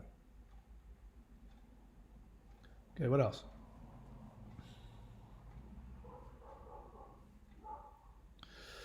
Your teachings are all about action, but without hope of feeling. Again, so Jameson, again, really, pretty much everything you say is just you fighting with yourself. It really is. If you could just, cut your, and I'm not trying to silence you, I'm just saying as an exercise, cut your question, like if you have 5 questions, just find one. Let the other ones just sit. Let it be okay that things are unresolved within you. That's really the meditation. Just loving yourself in all of the judgment and the fears and all of the craziness bouncing back and forth in your head. Just sit with yourself and love yourself with it. You don't have to get an answer to any of it. It doesn't have to make any sense. If you do what I know you're doing, if you work the 12 steps, talk to your sponsor, talk to your therapist, work with me, and do what you know you're supposed to do every day, eventually all of this noise will calm down. It'll take some time though. Your teachings are all about action, but without hope of feeling inner love, why bother? I'm not going to answer that. I know I'm asking a variation, but should I just abandon the hope for momentary loving kindness for myself? As I've said before, it's not about your feelings. It's about your actions. You can't control your feelings. Stop trying. Now you've just judged yourself because you don't have love. Because you consciously don't feel love. Love is an action. It's not a feeling. So if you don't feel love, here's what you do. You go and take loving action for other people, but don't let them know you're doing it. You don't have to feel love to do that. But if you do that, you will be taking a loving action, and the universe will respond positively to you, which will mean at some point that action, maybe not today or tomorrow, but at some point that action will create a feeling of love within you. So if you want that feeling of love within yourself, stop waiting for the feeling to show up. Go take loving action, regardless of your feeling. You can be full of murderous rage and take a loving action. Now, I've said there's a guy out here that I have talked with and worked with, and he said that what he has to do every day is he has to do one good thing for somebody else every day, but the caveat is they can't know he's doing it. If they find out that he did something for it, it doesn't count, and he has to do something else. That has nothing to do with your feelings. That has to do with your actions, and that will create a healthy brain, a healthy mind. It'll help you to love yourself. So there you go. There's your answer for that. God Emperor, question. How long did it take you to memorize the phase 3 movements in the 90-day challenge? What difference does it make? What difference does it make? You don't have to memorize them. You've got the video. Just press play and do it. I don't know how that information helps you. Unfortunately, I can't send you a video message of me doing the movements to ask you if I'm doing them right. You're right, you can't, because you're not an apprentice. If you were an apprentice, then on the Zoom call, you could do them, and I could address your movements and correct them if necessary. So then, if that's the case, then just do the best you can. Stop judging yourself. Just do the best you can. The great thing about this Mao Shan stuff, even the 5-element spirit fighting stuff, as long as you do your best, you will get benefit from it. It's very user-friendly in that way. You will get something, and if you keep listening, you'll learn how to, if you get yourself out of the way, you'll learn how to then adjust your posture. The energy will adjust your posture for you. That's why it's good to have a teacher, because a teacher can point it out and help you, get through it faster. Or bring to your awareness things that you wouldn't, maybe there's a block you wouldn't be able to get past on yourself, but a teacher can help you with that. Roman Plotnikov, question, was Prophet Muhammad, all right, so Roman, welcome to my channel. Don't ask me about things I don't teach. Okay? Don't ask me about teachers, only ask me about what I teach. If you don't know what I teach, spend some time watching my channel so you do know. I'll read the rest of your question and decide if I want to answer it. Was Prophet Muhammad shaman and medium? He was undergoing into the trance at the cave. He was communicating with beings of light, and he journeyed. Well, that's what he said. I think Moses didn't really exist, but if Moses did exist, he was a narcissist. Jehovah is definitely a narcissist. Allah is a narcissist. Muhammad was a real person, and what you may not know is that Mecca, the Kaaba, the cube, the thing that people walk around, that's been going on long before Islam. That was an altar to all of the deities, a deity for every day, and all of the local deities, and people had statues of all of the deities, and they worshipped the moon and the sky and the sun, and they worshipped all these polytheist pagan deities in Arabia. While the Western world was converting to Christianity, and while Judaism, the Jews and the Arabs are brothers, they're ethnic and linguistic brothers, they're family members. While the Jews had turned into monotheists, the Christians were running the world through the Romans. And they looked to the Jews for their religion. So the Jews got a big bump up from them in terms of religion. Muhammad, I don't know what his motivations were, but he wanted to be part of that. Muhammad liked Jesus. He worshipped Jesus. On the Kaaba that people walked around, as they walked around and worshipped all the gods of the Arabian pantheon, which who knows what they are anymore because they wiped it out. There was a picture of Mary and Jesus, and he loved that. He loved Mary and Jesus. He also loved the power and the prestige that the Christian Romans had. So he went to the Romans and he said, I've had a revelation from Allah, Jehovah, the same God that you worship. I want to team up with you. And I want you guys to give your stamp of approval on my new monotheist religion that I'm creating. And Christians said, no, what are you talking about? Get out of here. That's not how this works. You can't make up your own thing. This is an exclusive club. You want to be a Christian? Go ahead. But don't come with your own thing. Then he went to the Jews, who actually, it is the same God. Allah, it's the same God. Same Semitic God. Went to the Jews and said, hey, brothers, I've had a revelation from Allah, Jehovah. And they said, nah, you want to become a Jew? Go ahead and convert, but don't give us your fake thing. Then he goes back and he writes what he writes, and he creates this thing called jihad. And if you know the term Islam, it means I surrender. And that's what people said when Muslim soldiers came into other people's nations, and they put swords to their neck. This is how Islam was expanded. They put swords to people's neck and said, accept Allah or die. And they said, Islam, Islam, I surrender. So now that you know the actual history, you can answer your own question. I'm not going to answer it for you. What else? Well, I'm full of piss and vinegar today, aren't I?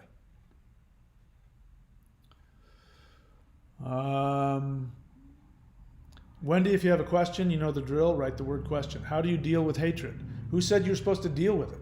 Are you talking about your hatred or other people's hatred? If you're talking about your hatred, I never told you had to do anything with it. Enlightenment is this. If you want to be enlightened, you can be enlightened right now. The most enlightened you can ever get, I can give it to you. You can do it right now, this second. Enlightenment is having all of your thoughts, all of your feelings, all of your impulses, all of your instincts, no matter how bad, negative, uncomfortable, without any judgment. And then having the consciousness to take constructive action. So it's real simple. If you have hatred within yourself, you acknowledge yourself, that you have it, you love yourself with your hatred. You treat yourself the way a mother should treat a son. When the son, a 4-year-old son or daughter walks up to mom and says, I hate you. And mom says, I know, come here, I love you. You love yourself in your hatred. You don't judge yourself for it, but you act with maturity and you do loving things. So do the same thing that I told Jameson to do. Go do something loving for somebody every day and don't let them know you're doing it. You can hate them. You can think of the person you hate the most. Then go do something loving for them secretly. They don't know about it. They might even turn around and still keep hating you. You have to go do something loving and not let them know about it. You're not doing it for them, you're doing it for you. That will help you to tolerate your hateful feelings. If other people hate you, then you know what? You can love them by letting them have their hate for you. Don't try and talk them out of their feelings. You don't have to volunteer to be around it. You can not have any contact with them, which I recommend, but you let them have their feelings. You don't try and change their feelings or do anything, and you don't beat yourself up. You don't try and change yourself to get them to love you. What else? Dream Crusher. Are you sure you want to keep that name? Because that name, that has a vibration on you. For you. Are you sure you want to keep that? I would recommend changing that. Honest feeling. Part of me feels scared. Oh, that's God Emperor. Dream Crusher. Question. How much debt did you get saddled with in acting school? Dream Crusher, do me a favor. Ask me a question that is honest. I can't tell if you're really that disconnected that you're talking about something totally non-connected, or if you're being sarcastic. I can't tell.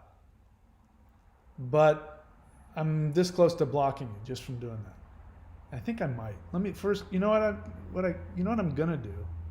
I can't do it here. Yeah, I'm probably not gonna respond to you anymore. I may block you. I'm starting to suspect that you might be a troll. I think you might be a troll and you've created a fake YouTube channel. There's a couple people that do this to me, and I think you might be one of them. If I'm wrong, then stop acting like an idiot. Ask me an honest question about what I teach. Don't ask me questions that don't have anything to do with what I'm talking about. What else? God Emperor, honest feeling. A part of me feels scared and anxious because of your left-wing views. I'm not left-wing. Stop putting me in a box I don't belong in. Just because I think Trump is a nutbag doesn't mean I'm left-wing. You've been manipulated and conned into making only two choices. That's what Jehovah does. Jehovah says either you love me or you hate me. If you love me, you follow all of my commandments to the letter. Does it sound like Trump? You follow all of my commandments to the letter. If you don't follow every single one of my commandments to the letter, meaning even if you believe 80% of what I believe, but if 20% you disagree with, you then hate me and I must destroy you. You're doing that to me. I'm not left wing. I haven't once, find one time when I have gone off about how great Biden is, how wonderful Hillary Clinton was. Find one video where I've gone off in praise of them. Find one video where I've spent the whole video talking about there should be free medical care for everyone. Show me when I've really talked about a political issue. You won't find it. It's because I'm not left wing. You've been manipulated to see people that way because the people who want to manipulate you are telling you to see things that way. You know, I mean, there's no shortage of Republicans, the Republican governors, the Republican judges, the Republican governors and attorneys general that looked over the multiple recounts in Republican states where they said that Trump lost. There's no shortage of right-wing people. They didn't automatically become left-wing because they decided that, well, the objective truth is that Biden won. We don't like it, but that's the fact of the matter. That didn't make them left-wing. So I want to reflect that back to you. I appreciate the honest feeling, but stop telling me that I'm left-wing, because I'm not. I'm about as centrist as you're going to get. You say, a part of me feels scared and anxious because of your left-wing views, but I accept that we're on opposing viewpoints and education levels. Are you saying that I have more or less education than you? Just curious. My initial assumption is that you have less education than me, but that I think works in my favor. But I don't know. But I accept your feeling, and I encourage you to continue to accept your negative feelings about anything and everybody.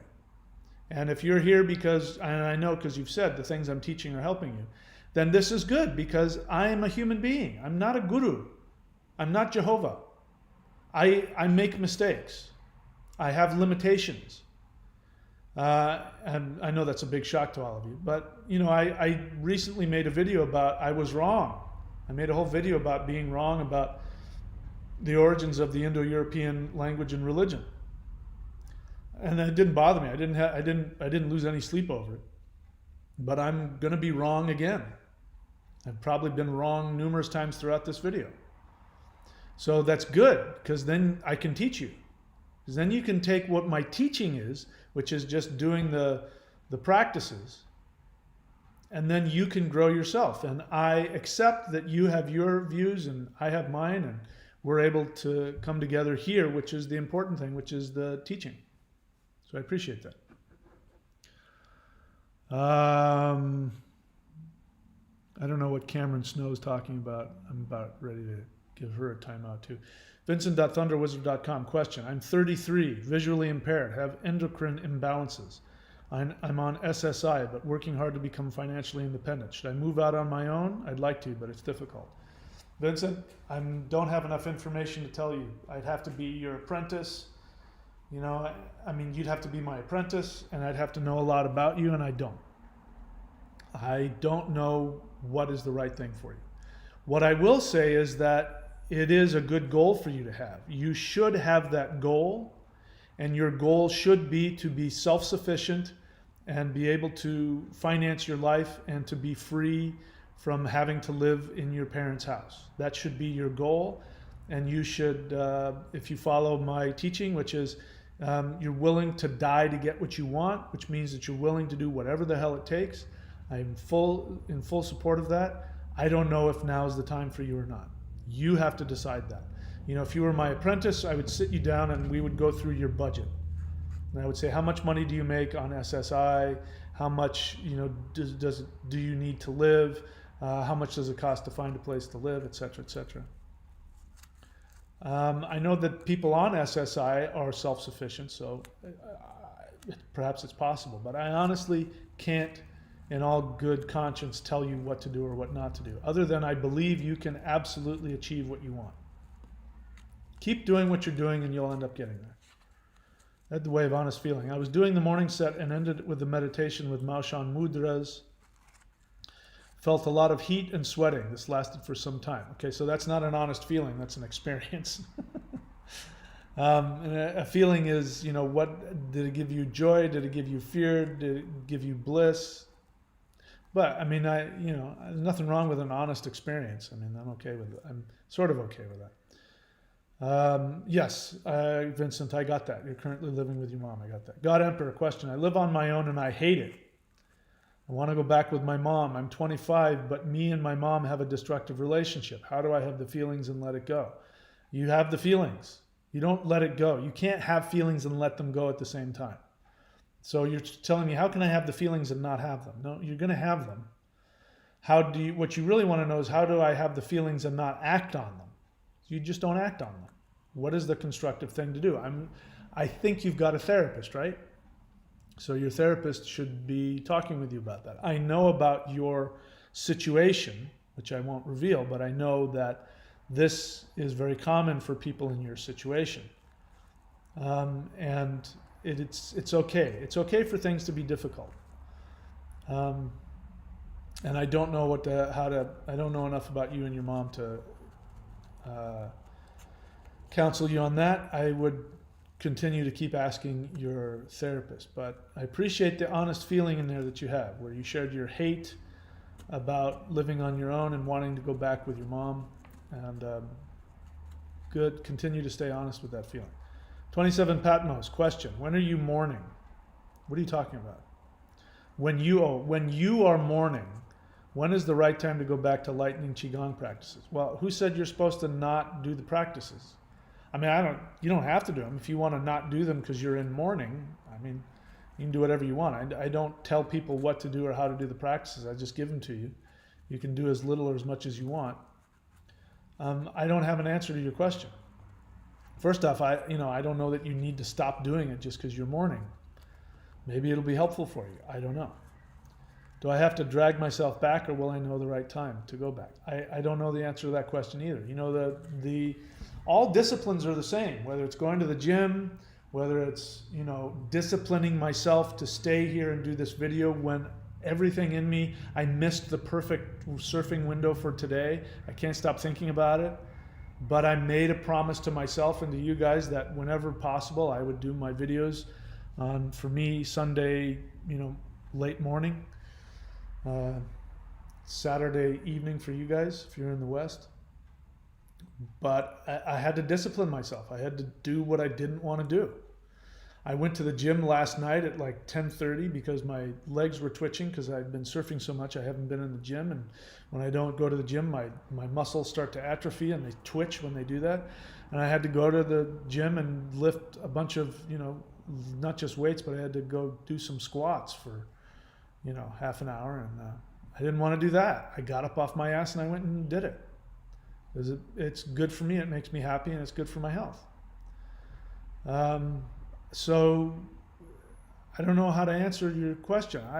I don't know any reason why you shouldn't be doing the exercises, because the heart center, the lightning, is going to help you mourn. It's going to help you release.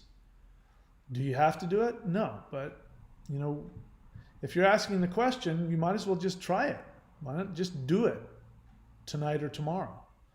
Go do your practice and see how you feel afterwards, and then you'll know. Film sample CG, honest feeling. I learned that the reason why I'm forcing myself to not cry and have a blank face is that people were telling me that I was crying or mourning way too much when I was a kid. Yep, that's called shaming you out of your feelings. And that's really destructive. And the thing is, when you do, not just you, when anybody, when we do destructive things to ourselves, we are always destructive to other people. Always. Dre Shiva doesn't realize he was being abusive to me. Now, I'll be okay. I won't, I'll survive. But his inability to deal with his own feelings and not take responsibility for his own feelings, his inability to do that forced him to take action, and he was acting out by trying to tell me what to do. And manipulate me. He tried to manipulate my greed by saying, more people will watch your channel if you don't talk about politics. That's manipulative. It's not honest. His honest feeling was, whatever it is, I don't like you talking about politics because it frightens me, because it reminds me of my dad's anger because he was a Republican and I hated my mom and dad fighting. Or it bothers me because secretly I love Trump and you're attacking my God and I can't stand listening to that. And I can't tolerate the thought of you being a good spiritual teacher and being on the other side of the political spectrum, and that makes me feel unsafe. That would have been an honest feeling, and that I would have rewarded him for. But instead of owning his feelings and loving himself through his feelings, he took destructive action against me and against you as well by trying to control my behavior. That's destructive. So you can't be destructive to yourself without being destructive to other people. And the vice versa is also true. You can't be loving to yourself without being loving to other people. Just because you're taking a loving action doesn't mean people are going to like it. I am well aware that people aren't going to like what I talk about sometimes. Whether it's religion or if I talk about politics or whatever it is. I know that there's going to be people that aren't going to like it. But I love them, and then that's not going to stop me from speaking my truth. But they can stop watching my channel whenever they want. But if they want to watch my channel and I'm here to teach, I'm going to tell you the truth as I see it, and I'm going to give you the bitter medicine whether you like it or not. Because if, in my understanding, right or wrong, if you follow my instructions and my example, you'll have a better life, and that's all I care about. I want everybody. I want Dre Shiva to have a happy life. I want everybody to have a happy life. I want Donald Trump to have a happy life. So I'm not going to stop telling the truth just because somebody doesn't like it. Because I think that's what's beneficial for me, to be authentic with myself and tell the truth as I know it. It would be destructive of me. So what Dre Shiva also doesn't understand is that if I listened to him out of a desire to get his approval, or if I listened to him out of a desire, out of my victim mentality to hope that maybe more people will watch my channel, which is what he was manipulating me at one point, trying to manipulate me with my greed. If I listened to that, then I would be doing damage to all of you, because that would create anger within me. It would make me feel shame. I would feel shameful. I mean, I feel it. I work against it, but I do. I mean, he's not wrong, because I feel it. I feel the shame when I speak what I believe to be, fucking, hey, man, the Nazis are killing Jews, God damn it. Kristallnacht is a bad thing. There was a lot of people that saw that and wanted to speak out, but they had shame about it. That shame encouraged these people to continue to do bad things. If I silence myself about something that isn't a political thing, that I believe is destructive, if I silence myself out of a desire to get Dre Shiva's viewing and approval, I am doing him and everybody else damage out of my selfishness. Do you understand? It is a life and death thing, and it's not fun. It's not the idea of not having people like me and love me and accept me is not a pleasant feeling. It's not that I'm apathetic and I don't care what people, even if I say I don't care what people think. The truth is that I care, but I don't care enough to let people stop me from being true to myself. So this is why I ask you to guys have your honest feelings. Those are my honest feelings. My honest feelings is that I feel by Dre Shiva's comment, I felt unseen, I felt unheard, I felt devalued as a person, and I felt manipulated, as I said, and I felt like I was being controlled to live and do only what somebody else wants. That my value to him was only when I did what he wanted. And that's destructive. That's why it's abusive. It's hurtful. This is why, when I'm on the channel, I tell you to ask me a question, because that's the best way to work with me. I don't knock on your door and say, hey, I've been thinking about you and here's what you need to do. If you're on my channel and you're interacting with me, then by definition, we have a dynamic and this is what I do. So you're sort of kind of asking for me to give you my opinion about it. But when I'm not doing this, I don't go around and tell people what to do. I never give anybody advice unless they ask me for it. All right, I'm getting lost in my own stuff here. What else? So FIM sample, so thank you for sharing that question. Yo Jor, question. You said once a woman holding on to a buff guy's ankle, thinking negatively, will make him very weak. Could an ex be energetically sabotaging me? What steps can I take to protect my energy? All right, so let me fill you in on what that was about. It must have been one of my videos where I was talking about the power of the feminine.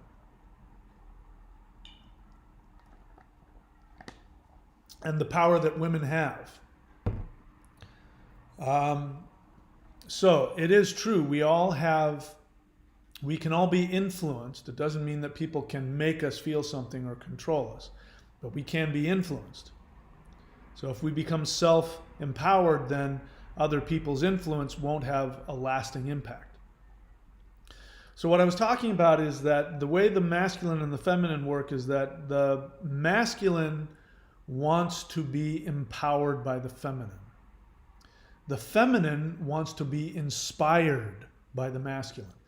So there are some good points that people make when it comes to arguing against women's liberation movement. I mean, that's such a dated term, but it is true. We're becoming a unisex society.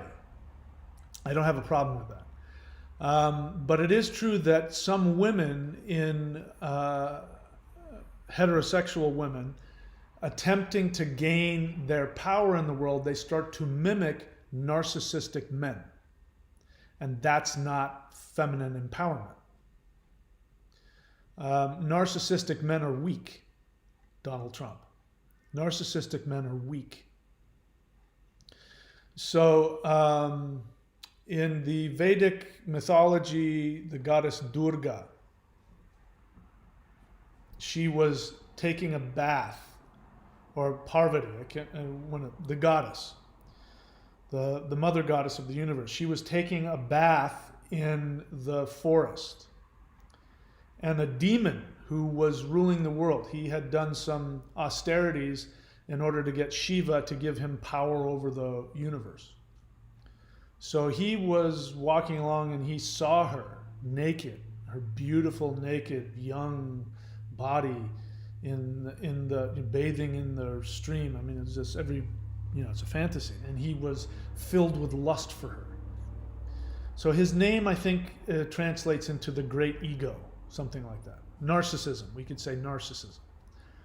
So he decided he must have her. So he told one of his underlings, another demon whose name was something like bad advice, or I don't know what it was, sends the guy off and says, go tell her that she is mine and I want her to report to me in my palace. I'm going to go to my palace and I want you to tell her to come. I demand that she comes. I'm the king of the universe.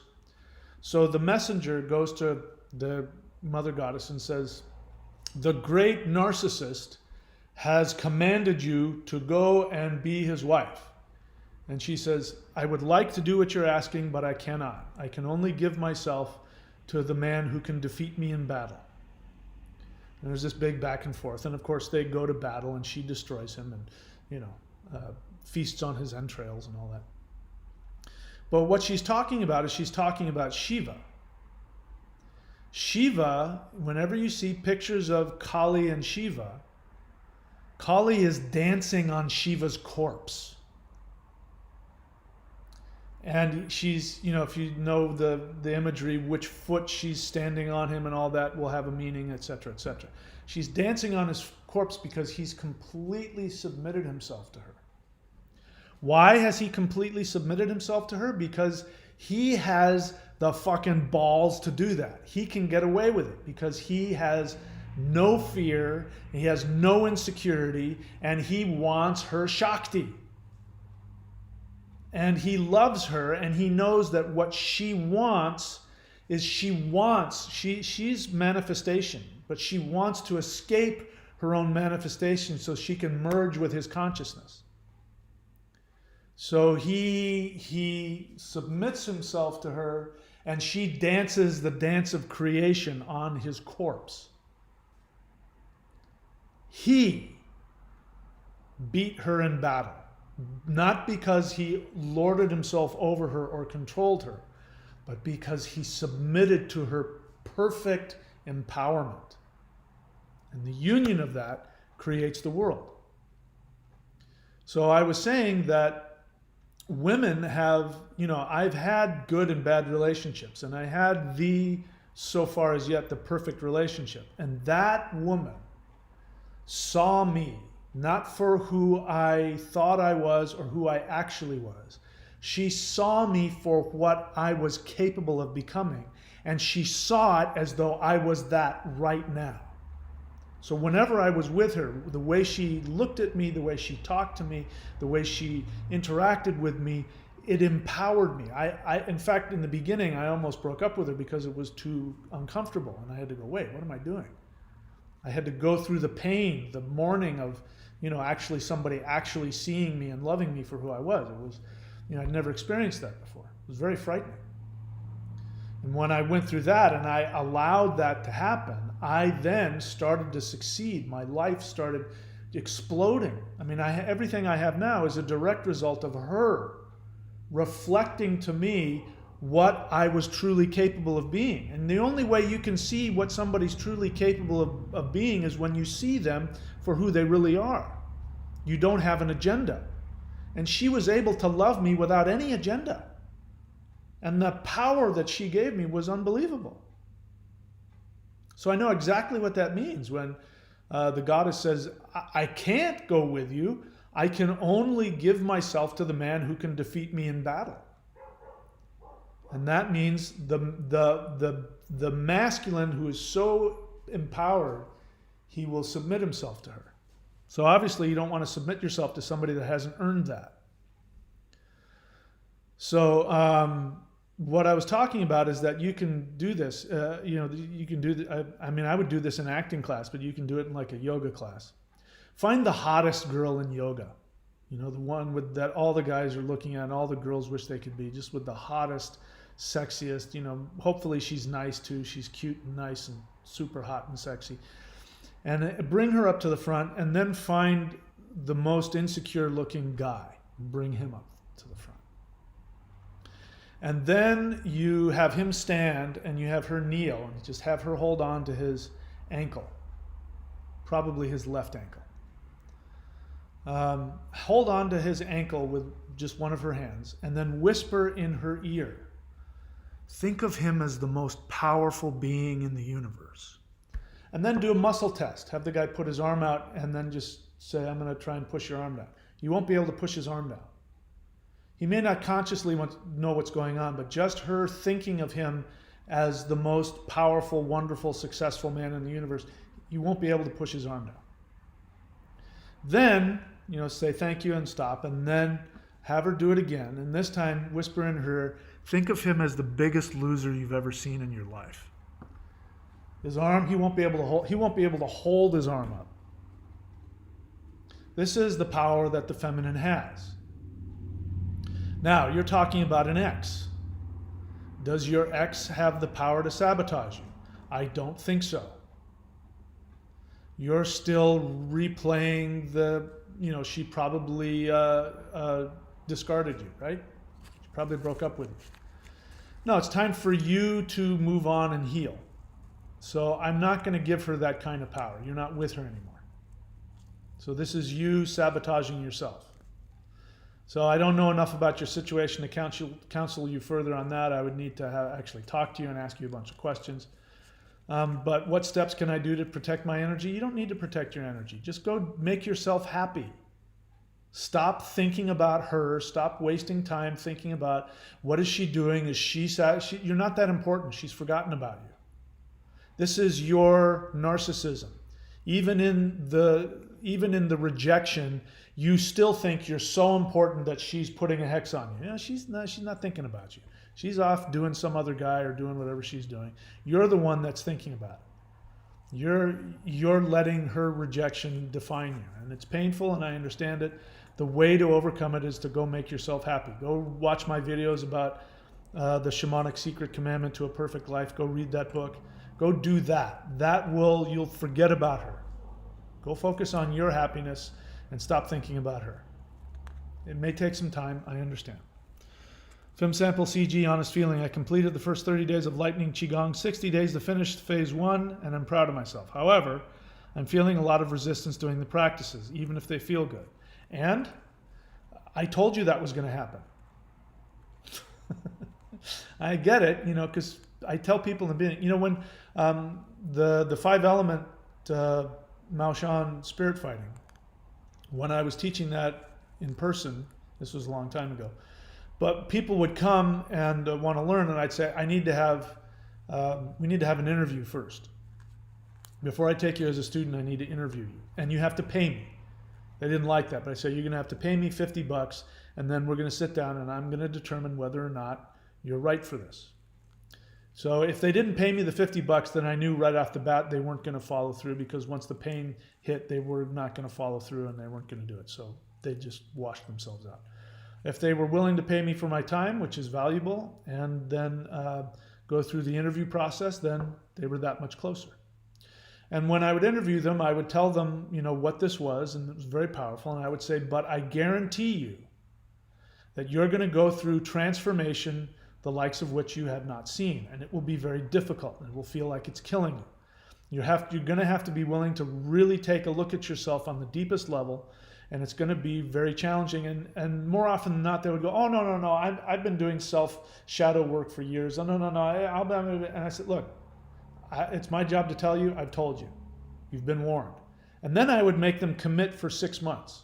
I would say, if you want now, you want to do this? Yes, I definitely want to do this. Great. Now you have to commit to me for 6 months. And you have to pay me a month in advance. So you have to pay me in advance, and you have to commit for 6 months.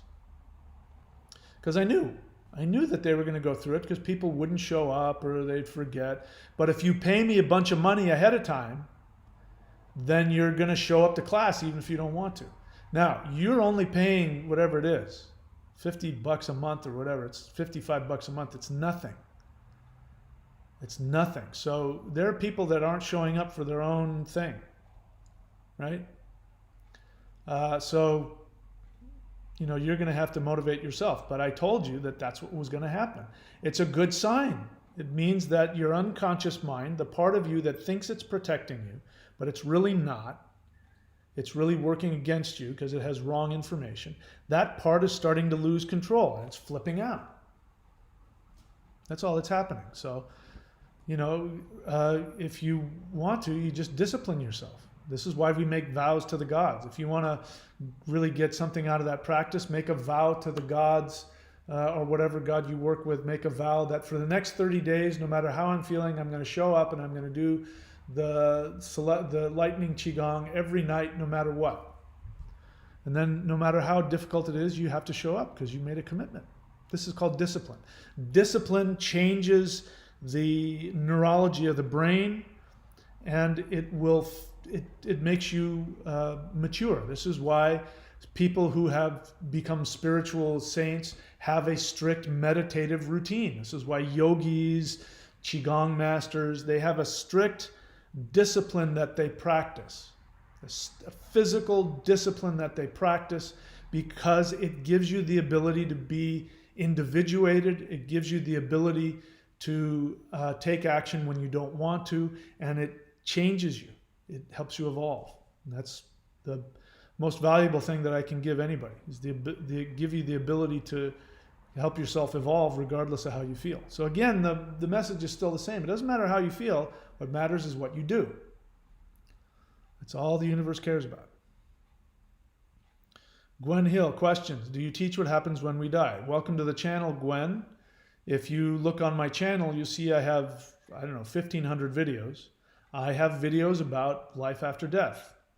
So I encourage you to learn how to search within somebody's channel. There's a way to search with search terms in a channel, not on YouTube, but inside somebody's channel. You can go on to my channel and you can look at my playlists. I encourage you to put the effort in to find those teachings. You'll find out very quickly if you learn how to do that, what I talk about.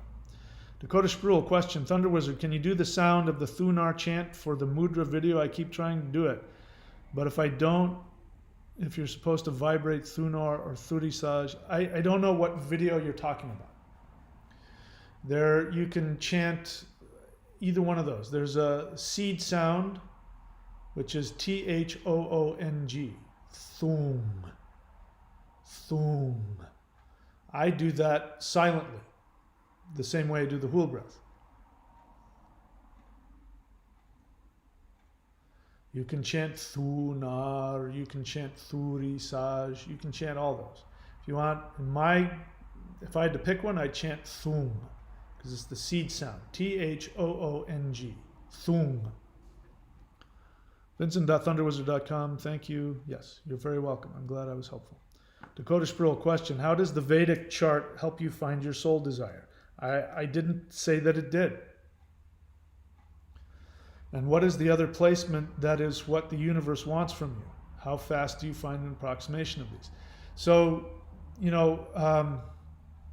if you've never eaten an artichoke,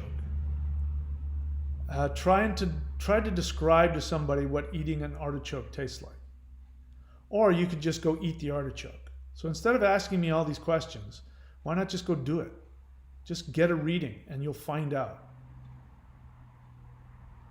Just get a reading. You can go to vincent.thunderwizard.com or go to astrology.thunderwizard.com and pick anybody you want. So that's my answer to you. These kinds of questions, this is your resistance. You want to get the reading. This is like when people ask me, I want you to tell me exactly what I'm going to get from your Qigong program. I'm like, I don't know what you're going to get. I'm not you. You're going to get whatever you get out of it. You won't know until you do it. So go do it. Same here. You're asking me all these questions because just go get the reading. Just get it over with. Then you'll have all those questions answered and more. What else? Not thong, Thong, not thong, thung. Probably spell check did that for you. Vincent.thunderwizard.com, honest feeling. I feel restricted in my current situation and realize I'll have to work hard to overcome it.